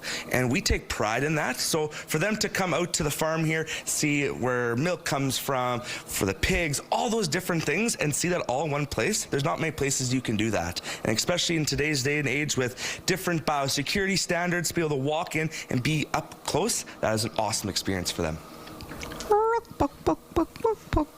I don't care what it takes. Thank you, Ainsley. I got more in me. Oh, I'm sure you do. Okay, we'll check in a little later. She's got an egg in her she's going to lay yet this morning. Honestly, those little chickens, the close-up, they got messy hair. Somebody ought to give them a comb. Right? You just want to sit there and stare at them all day. I do want to sit and stare at them. And actually, after learning about their earlobes, I had to Google a chicken head. I mean, we just did a close-up there and we saw them. But you yeah, didn't see the earlobes. Well, there's so much going on there with the comb and the little wattle and everything, and the beak, right? So the ears are there. They're just kind of like built into all of that other extra stuff that they had going on. So it's like, oh, I get it now. I have seen chicken earlobes before. I just don't think I realized what I was seeing. That's so cool. Anyway. Yes, anyway, back to the weather. I'm here to do a job. Shall I get to it? 17 degrees. We've got some heavier clouds hanging over us. Winds on the lighter side, though. They're out of the east this morning, 12 kilometers per hour. The pressure rising and the humidity sitting at 74%. So as far as the conditions go today, we've been keeping our eye on the satellite image because here you can see all of the activity really in the southeastern corner, but pushing further into northwestern Ontario. The showers and the thunderstorms that are on their way east, clearing out than expected behind it. As it clears, we can expect to see a little more sunshine later today. Light winds, 24 degrees. That's a well above seasonal day today, and it's going to stay mild both in the overnight hours and throughout the weekend. So 16 degrees is where we'll drop off to. 7 degrees would be a normal low. Partly cloudy with those east winds in place. Those east winds will be getting stronger for tomorrow, though. A little more sunshine, a little more heat, and a mix of sun and clouds. So pleasant but breezy. East winds at times gusting to 30 kilometers per hour. From there, 27 by Sunday, so heats up even more so with some heavier clouds moving back in, the possibility of some scattered showers. And from there, you'll see the scattered precipitation lasting through much of next week. Thank you, Terry. There's been some modest improvement to the ongoing drought in our province. This was the situation as of July 31st, according to the federal government's drought monitor. As you can see, there were extreme drought conditions throughout the Interlake, along the border with Saskatchewan, and in the north, and the majority of the province was classified as severe drought. And here's the situation as of August 31st. Those patches of extreme drought are still there, but have gotten considerably smaller. The drought monitor says some areas west of Winnipeg received twice as much precipitation as normal, while in the Interlake and South Central region, it was closer to 60 to 85% of the average. An update to a story we brought you Thursday. A teenager is recovering after a collision between a van and a school bus Wednesday afternoon. It happened on Kessler Road near Langley Bay in the Fairfield Park neighborhood around 3:30 p.m. Police say the 17-year-old behind the wheel of the van was taken to hospital in unstable condition, but has since been upgraded to stable. A spokesperson couldn't say how many students were on the bus at the time, but noted no one, including the driver, needed medical attention. Police are now looking for witnesses who may have seen or have video footage of the gray van prior to the collision. It had been driving around Lee Boulevard and south of Bison Drive. Manitoba's finance minister says he's still aiming to balance the budget, even as a major credit rating agency warns of a much deeper deficit. The province is projecting a $327 million deficit for the 2026-27 fiscal year. But Moody's is forecasting that number could swell to $900 million, citing trade uncertainty and new tariffs between the U.S. and China. Finance Minister Adrian Salas says the government hasn't yet tabled its next budget and says the tariff impact so far hasn't been as severe as expected. A pipeline project didn't make the cut in the first round of big project recommendations, but Alberta Premier Danielle Smith says she's encouraged. In time for that next tranche of announcements at the Grey Cup, but I would just encourage Albertans to not lose faith in the process. Alberta's Pathway Plus carbon capture project is being looked at for the next phase. The Major Projects Office is also based in Calgary. Meanwhile, 2 of the 5 projects announced yesterday are in BC. Premier David Eby says there are even more opportunities in the province. British Columbia is going to be the engine of the new Canadian economy that we're building, that's more independent, that is delivering to global markets. Nova Scotia Premier Tim Houston also said he's encouraged by the Prime Minister's commitment to work with the province to ramp up plans for Canada's first offshore wind farm. A Calgary man is facing charges after allegedly cutting through walls and the floor to get to the apartment unit above his. They were able to make entry inside the premise and then noticed a hole in the wall by the fireplace. Subsequent further investigation by themselves, they noticed another hole leading to the basement suite.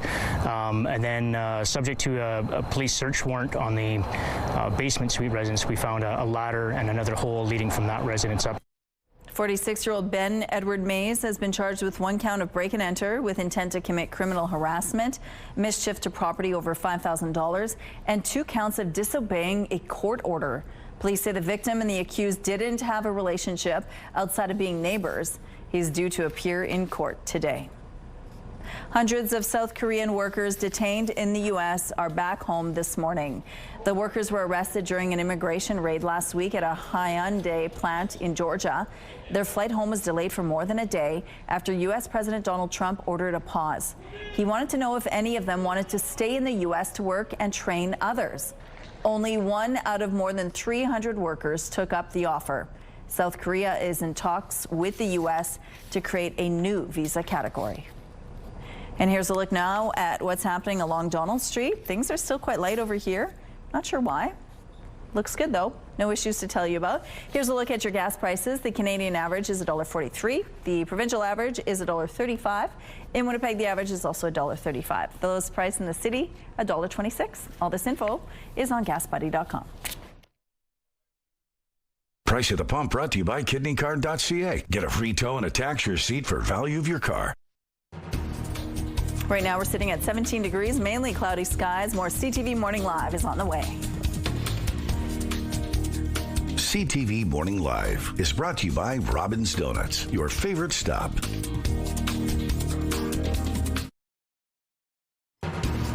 "17 degrees outside this morning with some heavier clouds still hanging over the city. East winds are light, though, just 12 kilometers per hour. The pressure is rising and the humidity is sitting at 74%. As far as the conditions go today, we should see some improvements. The rain fell last night. That has tapered off for now. The bulk of it moving off to the east. You can see through the southeastern corner and into northwestern Ontario. A little more over here just south of the border that might be moving up into parts of southwestern Manitoba for later on today. Northern Manitoba, you've got the best day ahead.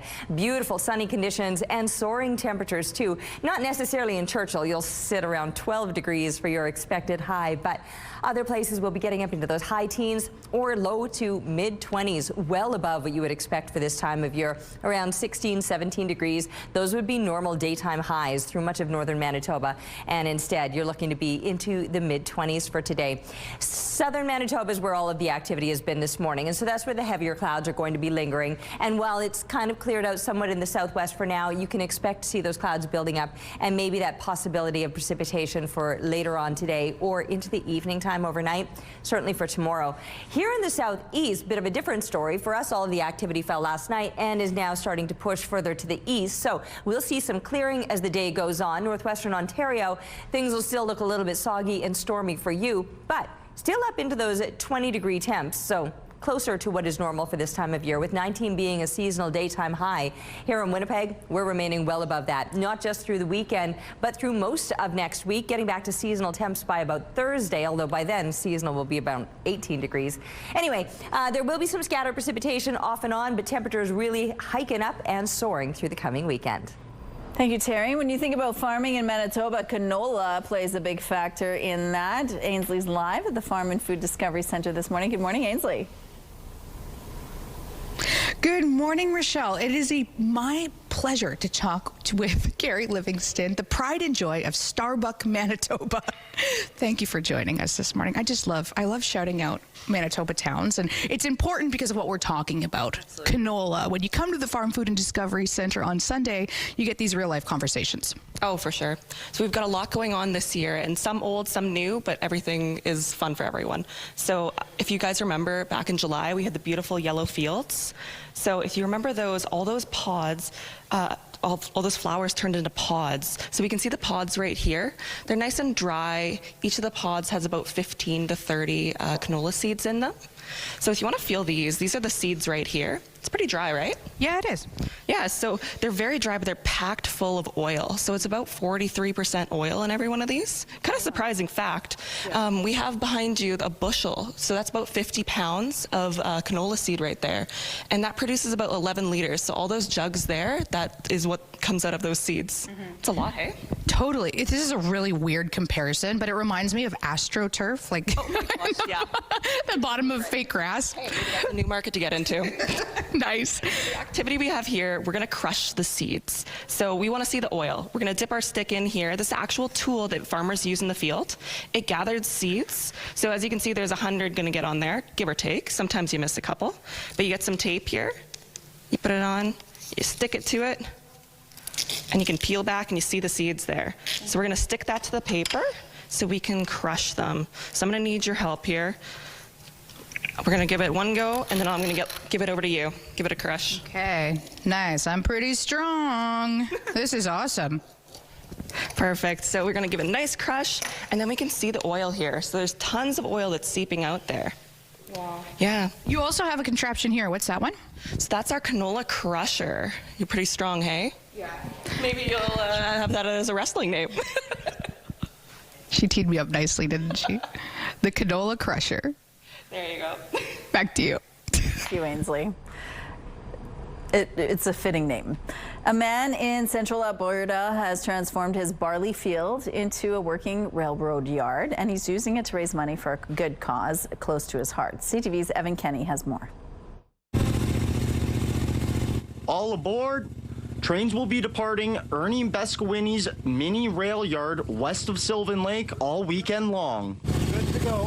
4 trains will be taking people for rides, raising money for the Stollery and the Alberta Children's Hospital Foundations. One day I had an actual dream that I had a railroad track here, and I was actually giving people rides and raising money for the Children's Hospital. He says he had that dream 18 years ago when his grandson was admitted to the Ottawa Children's Hospital. Kids don't have a choice how they're born and how they come into this world. He saw how the hospital helped his family and decided he wanted to support the hospitals here in his home province. It took me about 2 weeks to get enough courage to tell my wife that this is the dream that I had.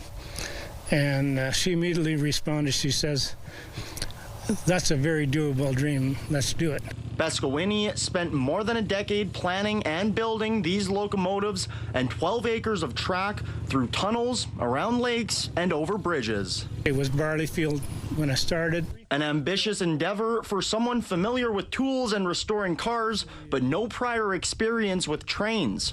Now, each one of these trains can pull dozens of people. A complete loop takes about half an hour.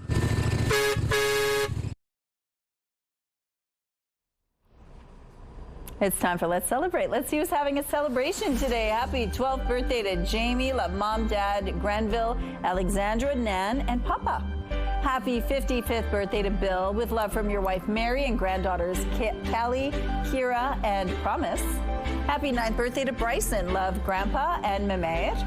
Happy 4th birthday to Leo, with love from Papa and Nana.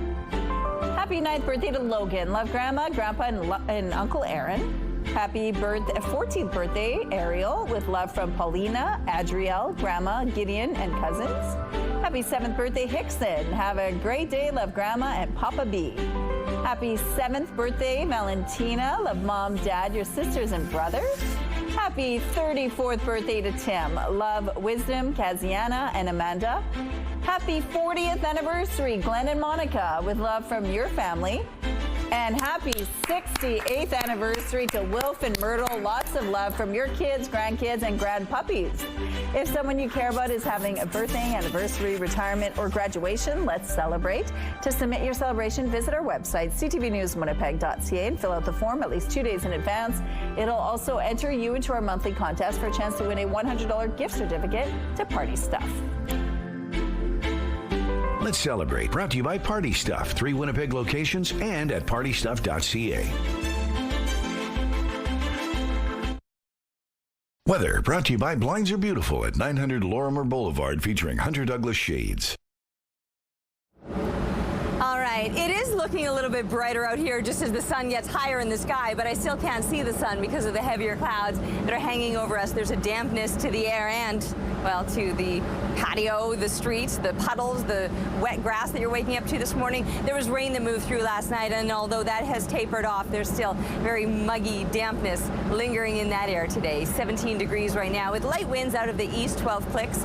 The pressure is rising and the humidity is sitting at 74%. These clouds aren't likely to last all day long. In fact, once they clear, we'll see increasing amounts of sunshine, and with that sunshine will come a little bit of warmth as well. And the winds will stay on the lighter side, or at least moderate today. An east wind that'll stay light overnight, but it will be getting stronger tomorrow. And tomorrow, even more sunshine is expected for us.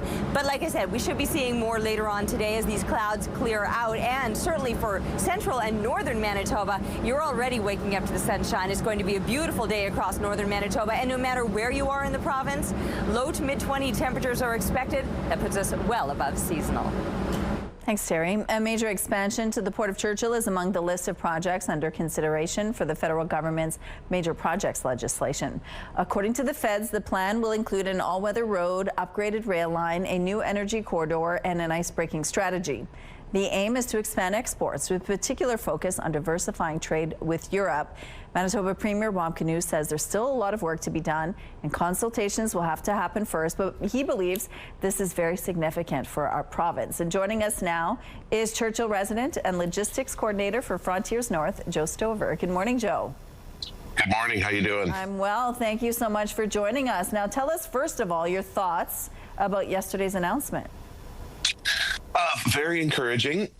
When I heard that there was going to be, a list of the 5 main projects, I wasn't entirely sure that Churchill would be on that list, but I knew that they would be in the in the secondary list for sure, at least initially. So, very positive to still hear that Churchill is being thrown out there as a not just a province building project, but a nation building project. So it definitely is positive news. So when this happens, what could this mean to Churchill? Certainly will give us more of a sense of security, I think, and being able to be a sustainable community as we are right now. Obviously, tourism is very strong in Churchill, but the community as a whole itself can't really sustain itself on tourism like by itself. Mm-hmm. So certainly it would mean for jobs. That's the big thing, keeping people in Churchill, getting that population not just to plateau but to grow. So it can mean all sorts of things depending on the scale of what that project will look like. What are people in town saying about this announcement? It's cautious optimism, which always seems to kind of be the way in Churchill.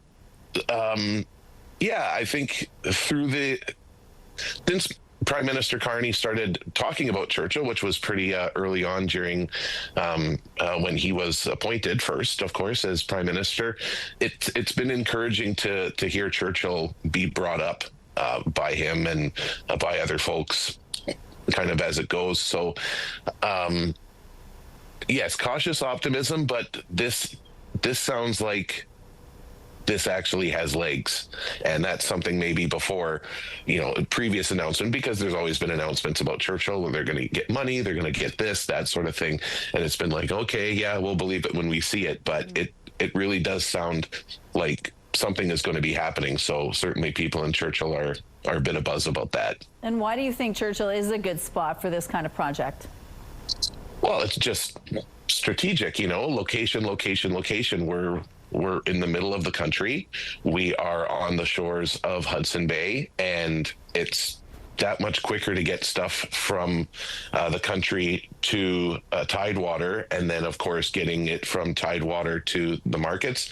It's quicker to do that through Churchill than it is pretty much any place else, depending on where you're headed. Certainly on the East Coast and through the St. Lawrence and things like that, we do have that advantage. So if that was, pounced upon and done the right way, it just, time is money, and logistically it makes sense, location wise, and yeah, there are many reasons. All right. Well, Joe, thank you for sharing your time with us. And I think we're all excited hearing your excitement with this project. Thank you so much for your time today. You're very welcome. Good morning. Good morning. Coming up, we're going to learn all about farming in Manitoba, including looking at these little piglets. They're hungry. If you're hungry, we're going to find out more where your food comes from. Stay with us.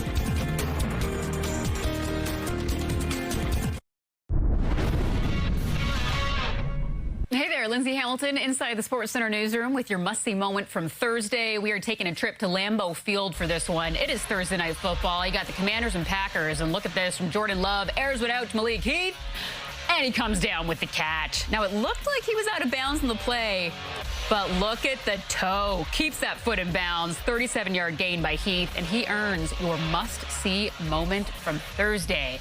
Meanwhile, today on TSN, more football. Yes, it is a doubleheader in the CFL. First up, you got the Bombers and Ticats. That is followed up by the Red Blacks and Lions. It all begins at 6 p.m. Central Time across the TSN network. That's all for now from the Sports Center newsroom. Enjoy the football and have a fantastic Friday.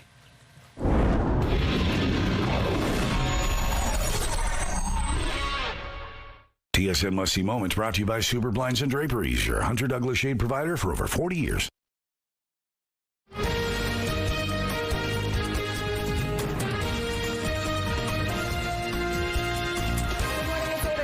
On your Friday morning. Thank you so much for being with us. At 8:15, we're going to hear about a new book that has just been written, and it delves into Manitoba's political history as well as where we're moving into politically in the future. Also at 8:45, we're going to tell you about a brand new musical produced right here in Winnipeg. But first, your headlines. Manitoba nurses turn to private agencies. A new report warns it may put patient safety at risk.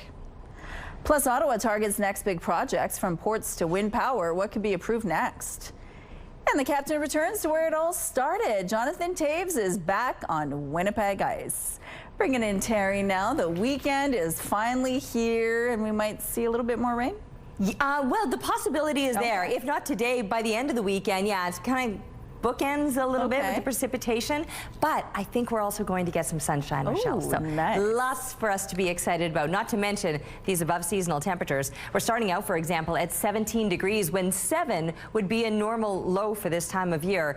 East winds are light, just 12 kilometers per hour. The pressure is rising and the humidity sitting at 74%. You can see the heavier clouds, though. Those are still lingering. There was the rain that rolled through last night. That's why you've got puddles and a wet lawn this morning that you're waking up to. And moving further east into northwestern Ontario, that's where the bulk of that activity is headed. However, here's a look, and you can see just south of that international line, a little more precipitation that could be moving up into parts of the southwest for later today. Northern Manitoba, you are the lucky ones. All of the sun will be shining over your neck of the woods today. However, we might start to see things clearing out with these clouds and increasing amounts of sunshine then here through southern Manitoba as well. There will still be a few clouds lingering, and with those clouds, the possibility of that precipitation, especially through the southwest and into the evening overnight, and still lingering tomorrow morning. And in fact, all along this western border, you're going to see some of that activity just kind of hanging around throughout Saturday. Here on the eastern side of the province, Saturday is looking quite sunny. By the time Sunday rolls around, though, we'll start to see a few more clouds building up, and we could start to see a bit more of that precipitation moving through. So that's why I say bookends could be a little bit soggy with the morning showers that we had this morning and some Sunday afternoon showers. But temperatures, they're going to remain well above seasonal, getting hot this weekend, or at least mid to high 20s, well above normal. 19 degrees would be a seasonal daytime high. Our overnight lows are closer to that, and the mild weather will continue well into next week. And we have no art to show you. What a sad day it is here on CTV Morning Live. Anyway, if you want to draw, color, or paint for us, we'd love to showcase your art. Just take a picture of it and send it to winnipegweather@ctv.ca. Thank you, Terry. Manitoba nurses and nurse practitioners are turning to private agencies for better work-life balance and safer conditions, and that could be putting patient safety at risk. The number one finding, with very few exceptions, really was that people were seeking, greater work-life balance, the ability to have more flexibility in managing their schedule. A new report from the College of Registered Nurses of Manitoba shows more than 1,600 nurses worked for private agencies this year, the highest number yet. Agency nurses often cover emergency rooms, general wards, and long-term care, filling gaps in the public system, especially in rural and remote areas. The report says while agency work helps with shortages, it also raises risks for patient safety and system stability. The Tories health critic says it's a warning sign. It points to an increasing reliance on agency nursing, and it states that the primary reason for that is a shortage of acceptable working conditions in the public system. And that's what should make the minister's ears perk up. The province has created a provincial travel nurse team with extra pay and perks to fill gaps, but the Manitoba Nurses Union says it isn't properly funded or resourced. The government has issued a request for proposals to cap agency contracts and improve oversight. And earlier this year, the College of Registered Nurses introduced new guidelines, including a requirement for nurses to log more than $2,100 hours of Canadian experience before taking on agency work. CTV News has reached out to the health minister, but has not heard back. Prime Minister Mark Carney says Ottawa's list of nation-building projects is about thinking big and building big. We expect with the vast majority of these projects that federal dollars will catalyze many multiples of private dollars. The first 5 projects were unveiled Thursday, and the attention today is all about the next phase. That could include critical minerals in Ontario's Ring of Fire, an Alberta-based carbon capture initiative, a wind power project in Nova Scotia, upgrading Manitoba's Port of Churchill, all-weather road projects in the Arctic, and a high-speed rail line running from Toronto to Quebec City. The next list of projects to get the green light is expected to be announced in November. A hometown hockey hero is back on Winnipeg ice. The kid from St. Vital, and you've led the Hawks to a 3rd Stanley Cup. Does it get any better? No, it really doesn't. Jonathan Toews has been skating with the Jets as training camp gets set to open next week. The 37-year-old has been out of the NHL for 2 years with chronic inflammation and immune system issues likely tied to long COVID. The former Chicago Blackhawks captain signed with the Jets in July. Toews is a 3-time Stanley Cup champion, a 6-time All-Star, and a 2-time Olympic gold medalist. Here's what's happening now on McPhillip Street. The drive looks good over here so far. No issues to tell you about at this point. If you see any problems out there, though, please let us know. Let's go now to Ainsley McPhail, who's live at the Farm and Food Discovery Center. We just saw the piglets. They're so cute. It's such a great thing for kids to check out on their own. Good morning, Ainsley. Oh, I love peeking around. When else are you going to be able to do that and engage in these types of conversations too? You can't think about Manitoba without thinking of the bison, but do you ever think about it on your plate? Bobby Earl joins us to tell us all about bison farming and what you can expect on Sunday at the Farm, Food and Discovery Center. So tell us about this industry in Manitoba. Well, yeah, I'm happy to be here. Manitoba's like the 4th highest bison producing province in Canada. There's about 84 herds in the province and about 12,000 animals. When it comes to the food itself, you were telling me about some of the amazing benefits. Yes, there's significant health benefits to bison. It is low in fat. It's high in vitamins such as, zinc, selenium, B12, high in iron. It is low in cholesterol. So for people with heart issues, it's a good alternative red meat source. So people are really being driven towards bison for its health benefits. Mm-hmm. And it's a growing industry as well, especially here in Manitoba. So how fitting for you to be here at this event. What do you want people to know when they're stopping by? Well, it's the bison industry is growing here, and it's such an amazing industry to be part of. The groups of bison ranchers here are all supportive. There's a variety of ways that people are producing animals, and so to be able to see that, there's people doing farm to plate, the bison meat's becoming more mainstream. It's wonderful that we're able to be part of this. Mm-hmm. And I hope that there's some young farmers or young future farmers who come to the Farm, Food and Discovery Center on Sunday and say, hey, maybe that's in my future. Stay with us at 8:38. We're chatting with the chicken producer. Okay, thank you, Ainsley.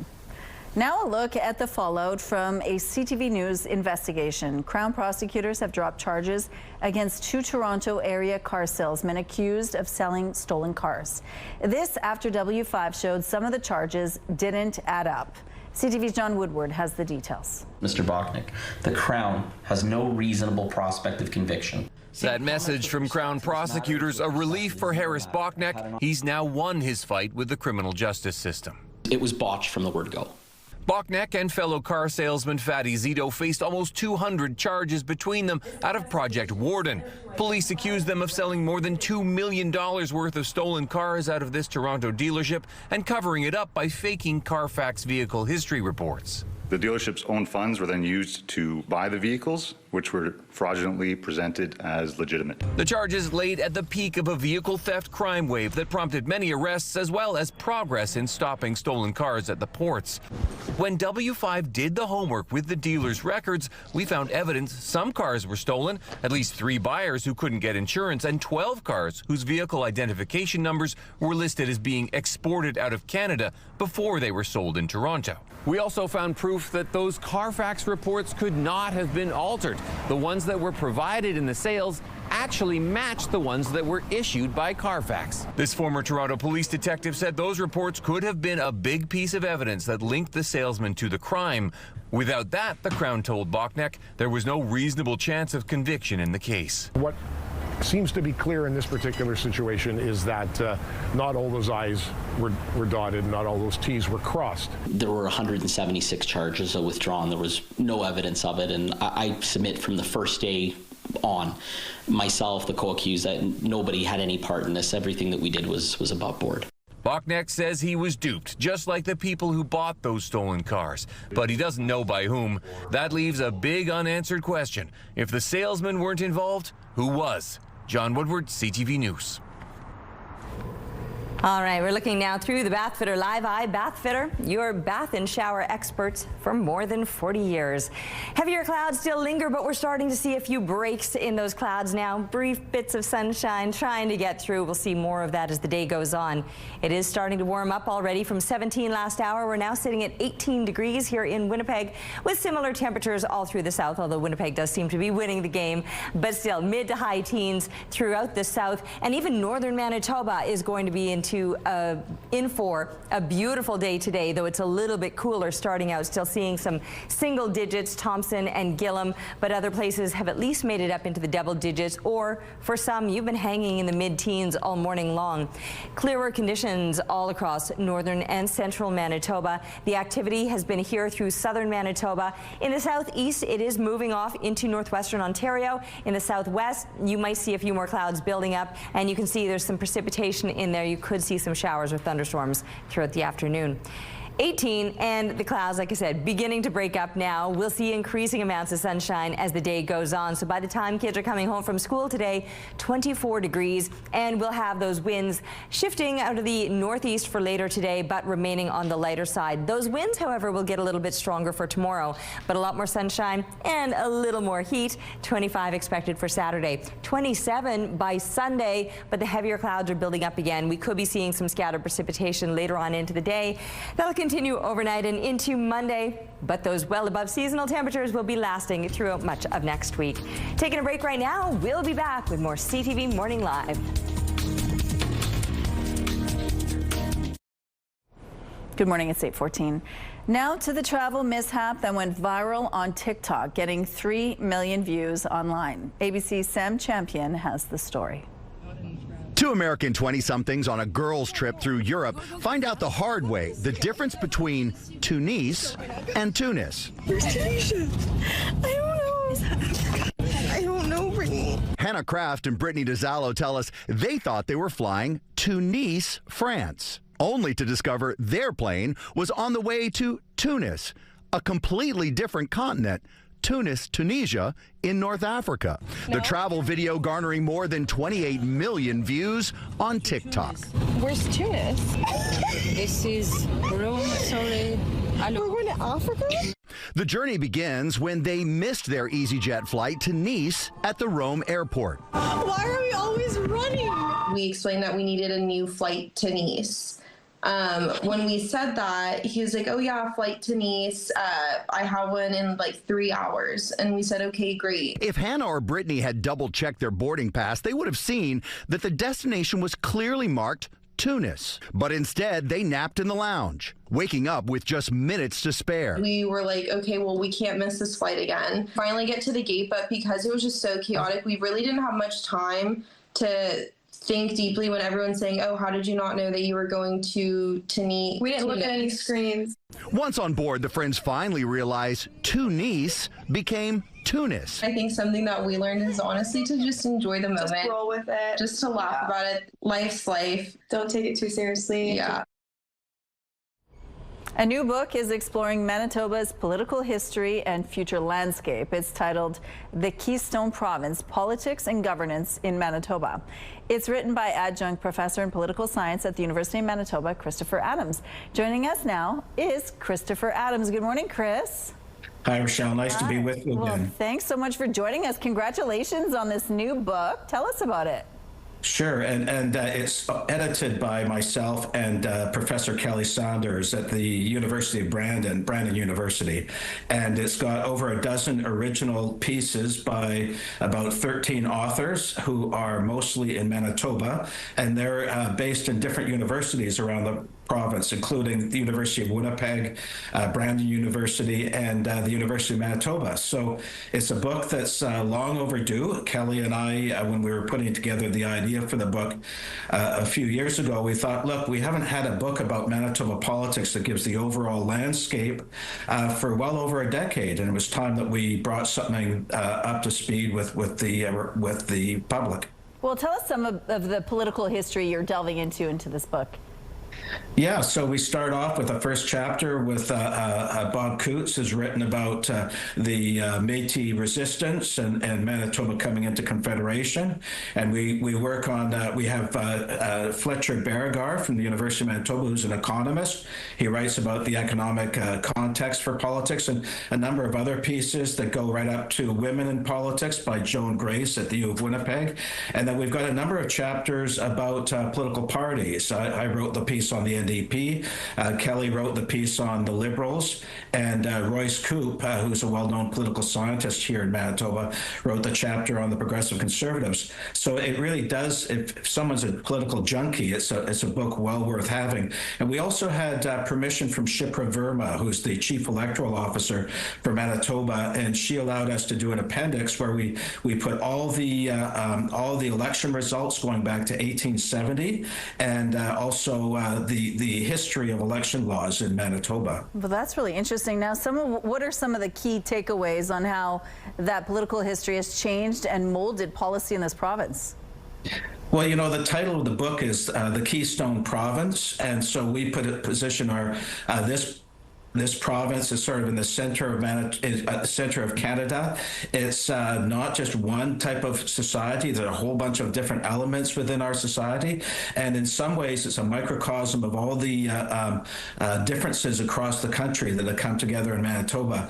But it is a province that's really developed quite a lot over well over 100 years, and it's been a province with many colorful episodes, such as the general strike in the early 1900s to the last election. The book takes us up right to 2013 and Wab Kinew's election.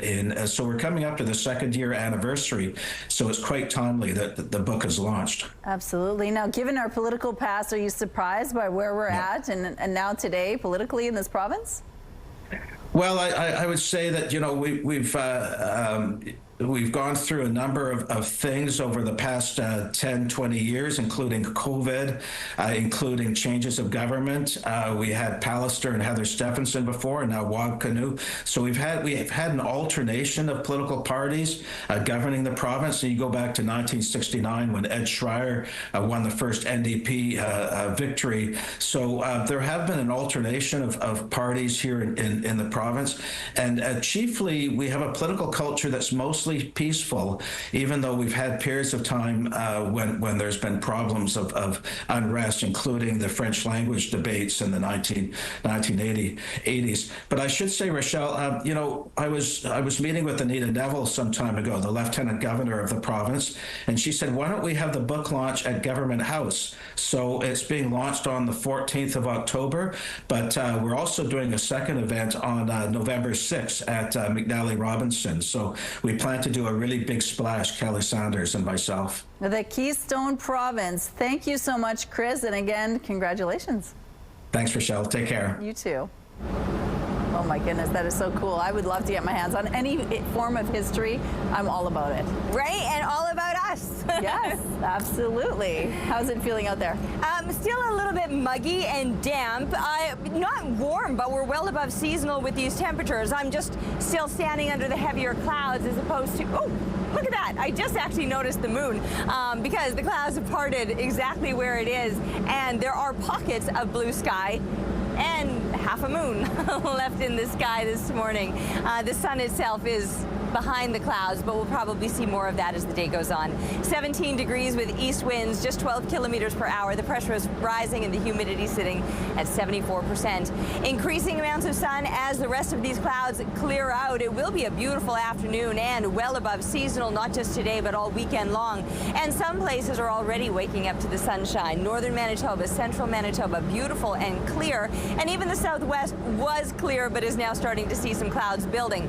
We had rain moving through in the overnight hours, showers and thunderstorms last night. A pretty spectacular light show from what I'm seeing of some folks sharing on social media. But the bulk of that storm activity is now moving off to the east into northwestern Ontario. You can expect showers and thunderstorms now throughout the day today and some low 20 temps. Here through Manitoba, low to mid 20 temperatures. When 19 degrees is a normal daytime high here in Winnipeg, and much of southern Manitoba will soar well beyond it, but not just today, staying mild all weekend long. Our weather picture, very cool shot of a couple of cows hanging out in the fog. Thanks to Chad, who snapped this picture in the Riverton area. And keep sharing your photos, please. Send them to Winnipeg Weather at ctv.ca. CTV Morning Live Weather brought to you by ABC Fire and Safety, your CO2 refill store. If you have a bunch of stuff taking up space in your basement and you want to get rid of it, this is the weekend to do it. It's time for another giveaway weekend in Winnipeg. The City of Winnipeg is hosting its giveaway weekend Saturday and Sunday, meaning you can place unwanted household goods on the curb to find a new home. Each item should be labeled free. It's a chance to keep unwanted but useful items like books, furniture and appliances out of the landfill. You're asked not to put out unsafe items, anything which may have bed bugs or toilets.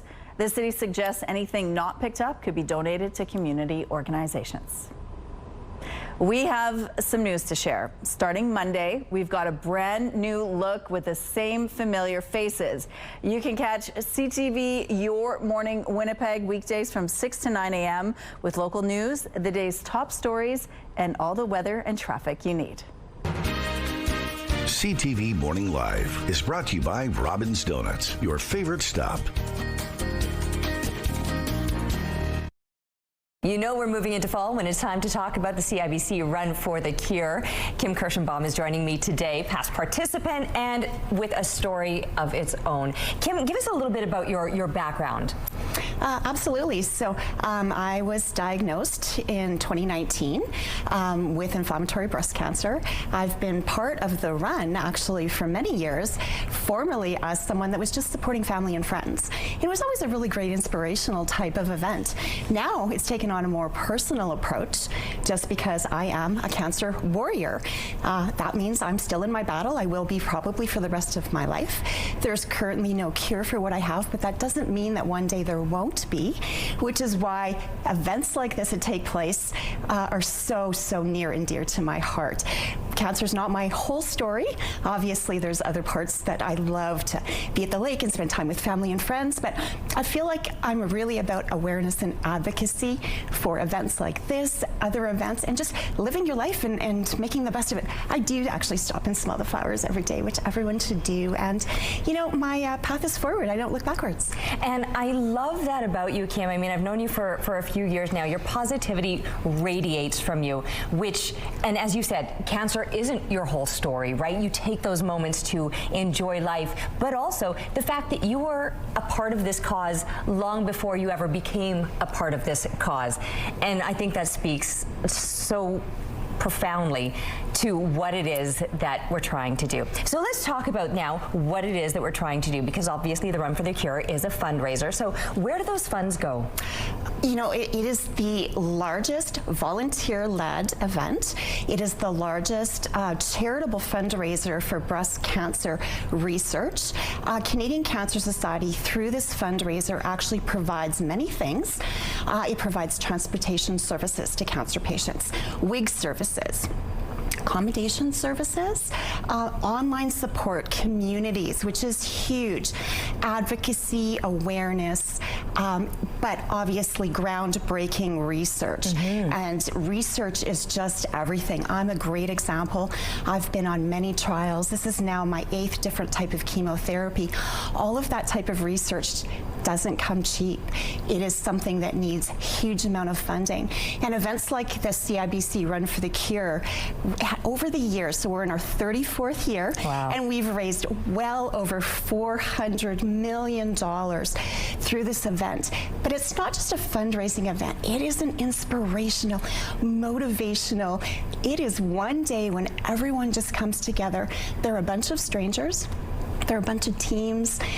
It's really funny, the names that people give their teams, who they're walking for, whether it be in memory, whether it be in someone fighting their battle right now, or I hate to say, but 1 in 8 women will be diagnosed with breast cancer in their lifetime. So you may not even know that you might know someone that one day might have it. But events like this bring everybody together. And you know what? There's thousands of people. And when you get at the start line, it's just, there's an emotional moment. And then there's a proud moment to see all of these people supporting you. And as a cancer warrior, participant of hope, I can't tell you how amazing it is to look around and see all these people going, go, go. Right. Whether you're walking, you're running, you've got your dog, you're walking for your mom, your grandma, men, women, and you know, the fundraising that goes along with this event, we've actually raised the increase to 89% of women will live at least 5 years or more from their diagnosis date. So it is incredible. And I would just encourage people, whether you know someone or you don't, it is just a really motivational, inspirational event. I mean, you couldn't make it sound better, and living proof of it too. Tell everybody quickly where it is and how they take part. Absolutely. So you can sign up at CIBCRunForTheCure.com. It is taking place on Sunday, October 5th. 50 communities across Canada will be walking or running that day, 5 kilometers or 1 kilometer. You can just do a donation if you can't participate. You can send money through that website. You can join the walk or run, or you can join a team. Kimmy K's crew is looking to recruit for other people, and just be a part of it. And even if you just come and cheer people on, it's just so appreciated and so important. One day we are going to have a community without cancer, but we're not quite there yet. So join us. It's events like this that help get us a little bit closer to us. Kim, you are such an inspiration, and like you said, the day itself so empowering. It's a beautiful moment. It's worth taking part in. Thank you for telling us about it. Thank you so much, Terry. All right, it's warming up outside and starting to look a little bit brighter too. 18 degrees now with winds out of the east-southeast, 13 kilometers per hour. The pressure is rising and the humidity sitting at 92%. Ooh, our little bud, the bug. He's back again. Anyway, we're looking at clearer conditions now through central and northern Manitoba. Well, that's been the case all morning long. And now just starting to see some clearing and breaking up of those clouds in the Winnipeg area as the bulk of all of that precipitation continues to push further off to the east. Still the possibility that we're going to see more moving into the southwest. You can see those clouds building up, and there's a little more rain or thunderstorm activity that could be moving into that region.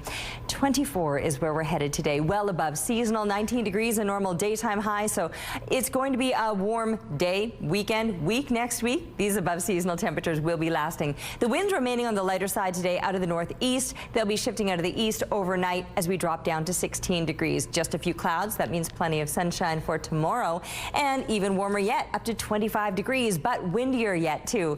And the winds out of the east could at times be gusting to 30 kilometers per hour. From there, Sunday, we're going to start to see a few more clouds building up and the possibility of some showers. But still, temperatures on the rise, 27 degrees, well above normal. 19 is a seasonal daytime high. We'll get back to that number eventually, but you can see for most of next week, these temperatures remaining well above seasonal. Some scattered precipitation is expected off and on. Thank you, Terry. Breaking news this hour, U.S. President Donald Trump now says they have found Charlie Kirk's alleged killer.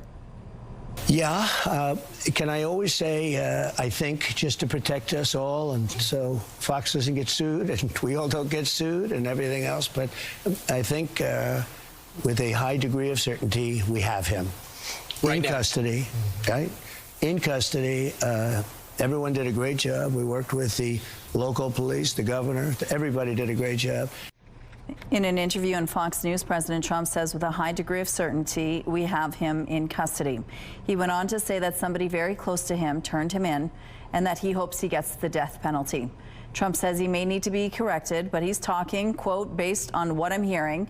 The FBI and Utah officials have not formally announced an arrest. Authorities are expected to hold a press conference at 9 a.m. Eastern Time. The city is fine-tuning its overhaul transit system with more changes on the way.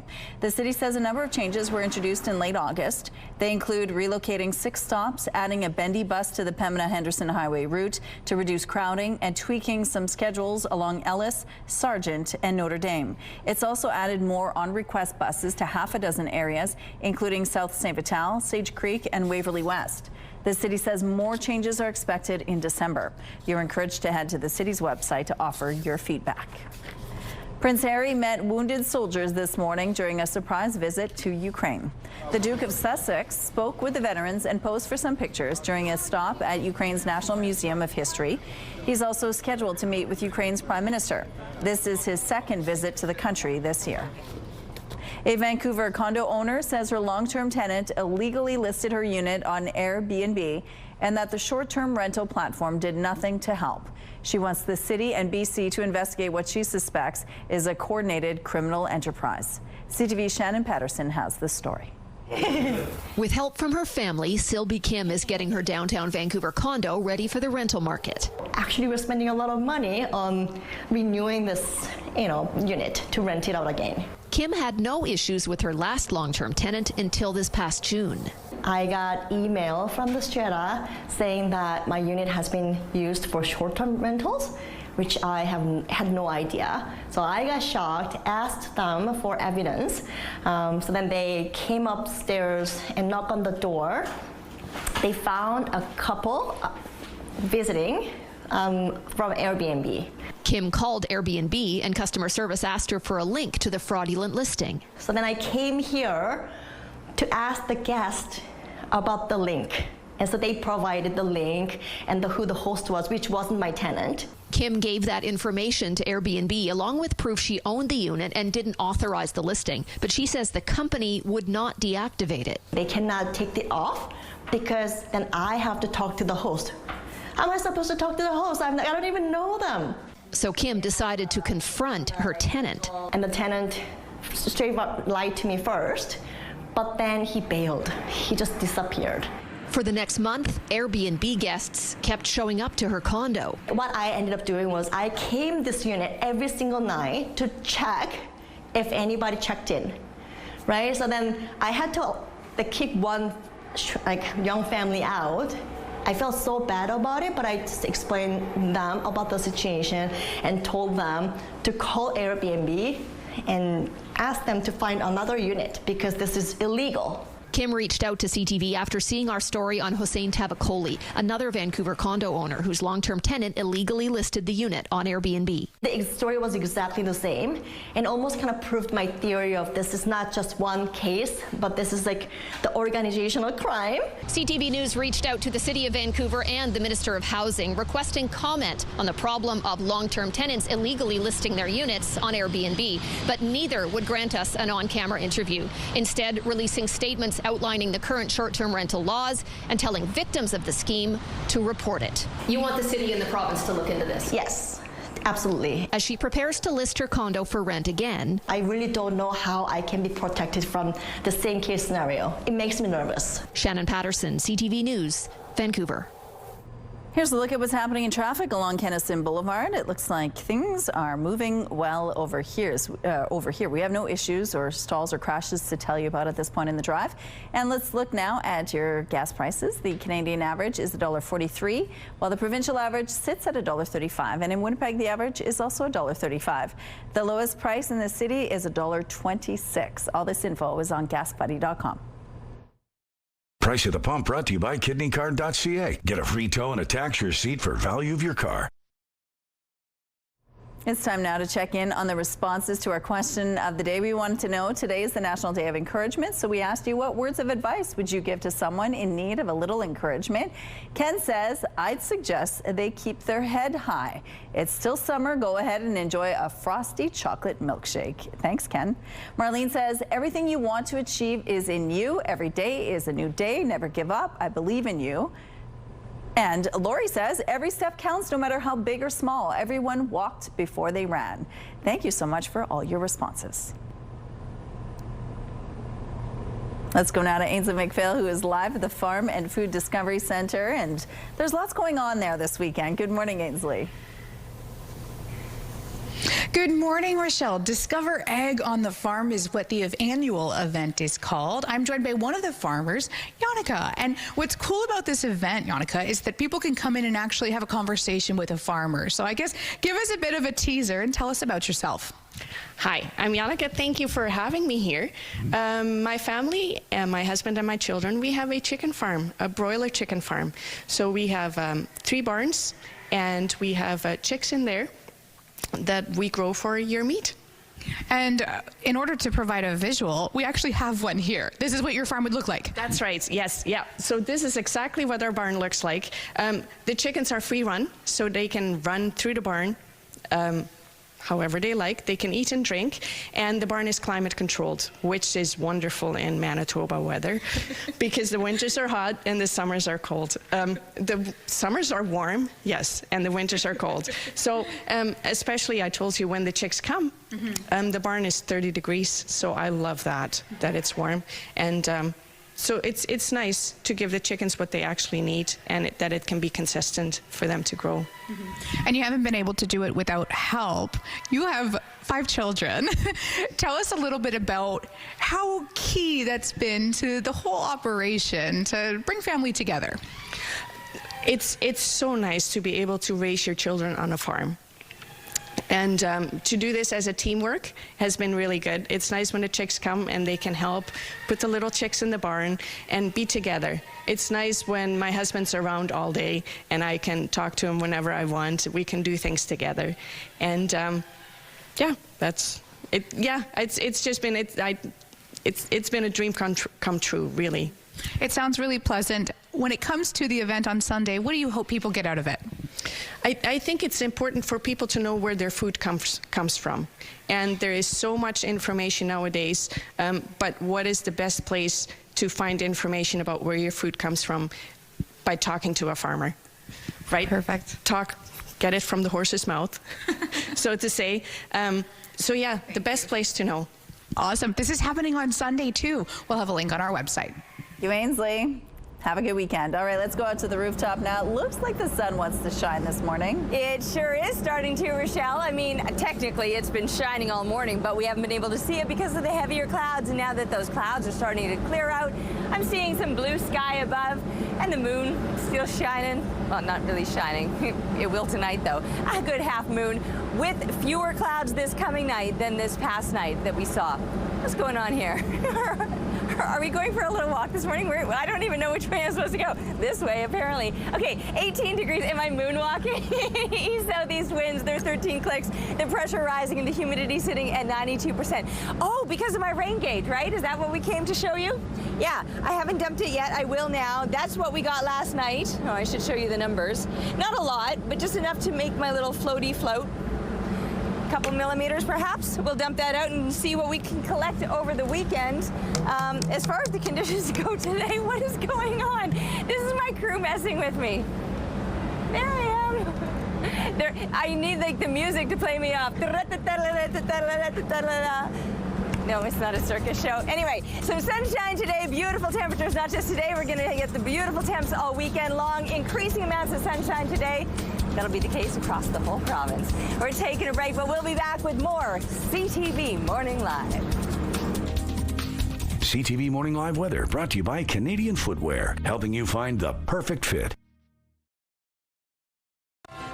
Have a news tip? When you see news happening, let CTV News Winnipeg know.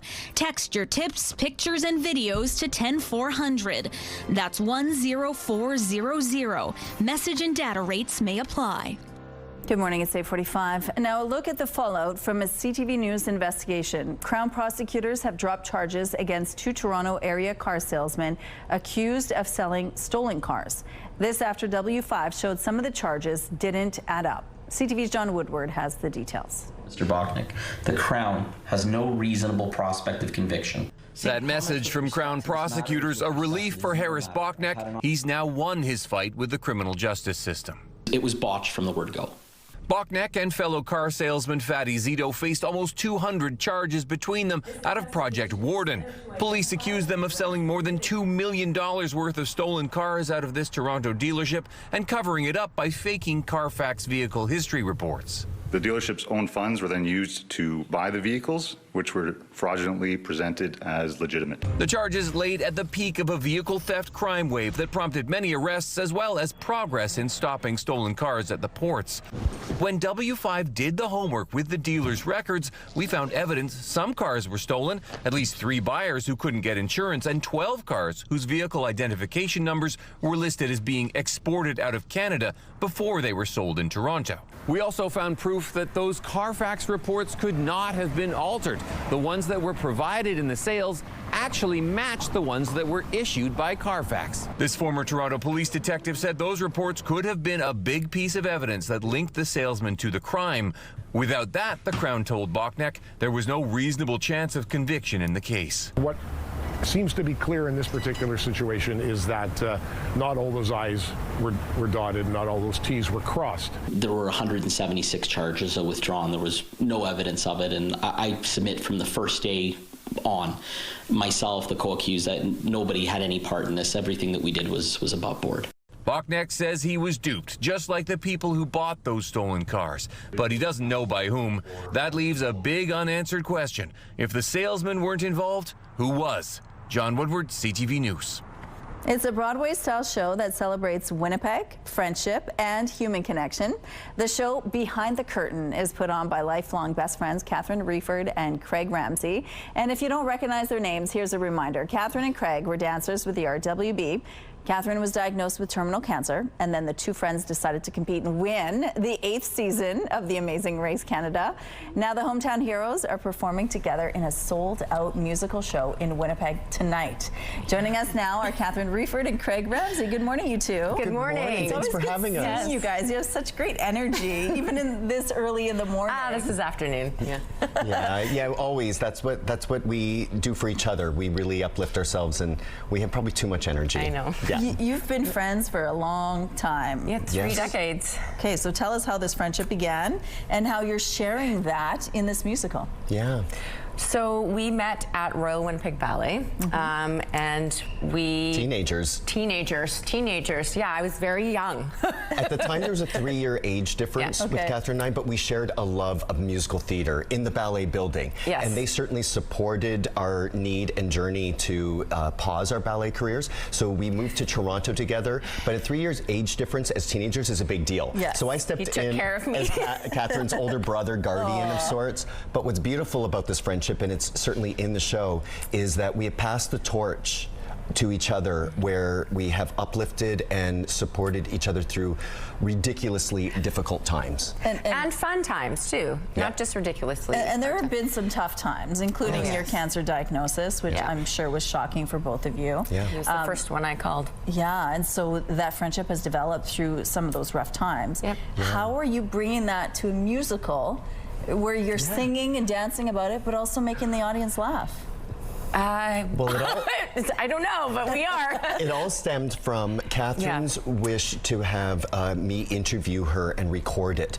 Over 52 hours thus far, where she wants her life story told in her voice for her kids to listen to down the road. So we took out all the things we shouldn't say and all the things we should say, and what we did with the things we shouldn't say, we wrote them into a show.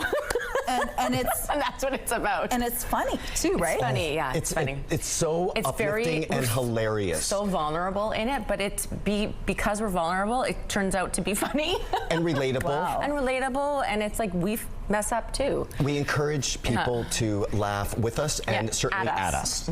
That is so fun. Now, this is sold out, this show. Yeah, we'll be back. We'll be back. You're planning on taking it across the country, and then you'll be back to Winnipeg when... No, we're going to launch it here in Winnipeg and then go. The response thus far has been outrageously positive, and we are shocked that a story of our life put in a format of Broadway show is so well received. And you don't have to love Broadway or The Amazing Race to enjoy the show. Or know who we are. Or know who we are. We're told there's great takeaway of inspiration because it's a story of the power of friendship and human connection, which we can all agree is really necessary in this day and age. Absolutely.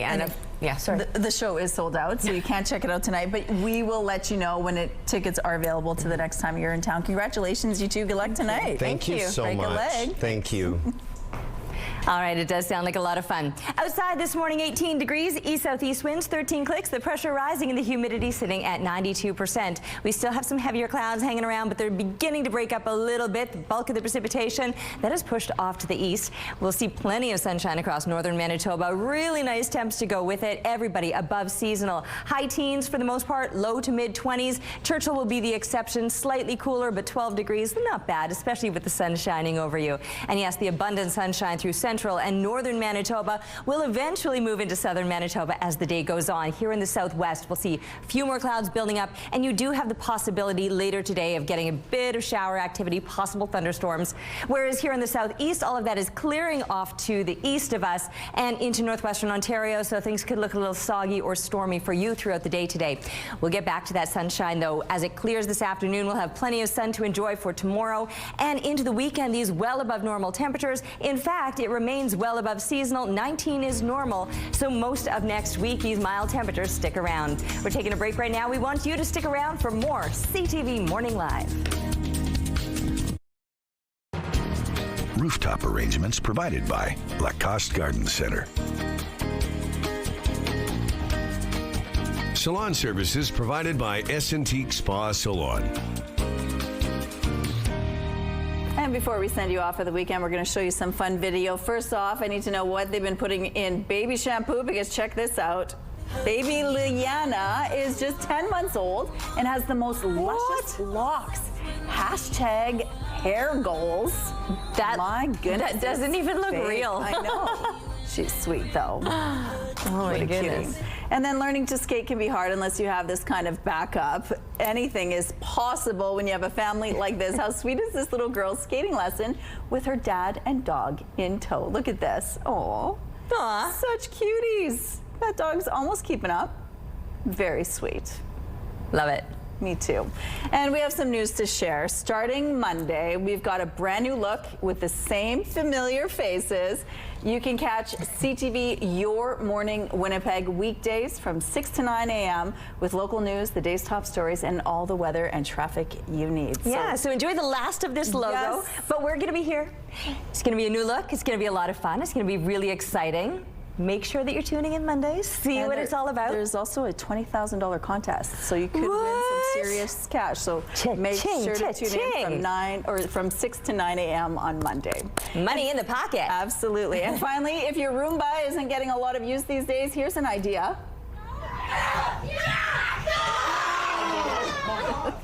Here's a game to try out. This family set up cups all around the table before starting the Roomba. Whoever's cup is last standing wins the prize. Oh, that's kind of cool. That's a fun little game to do with the family. The holidays are not so far away. It's an idea.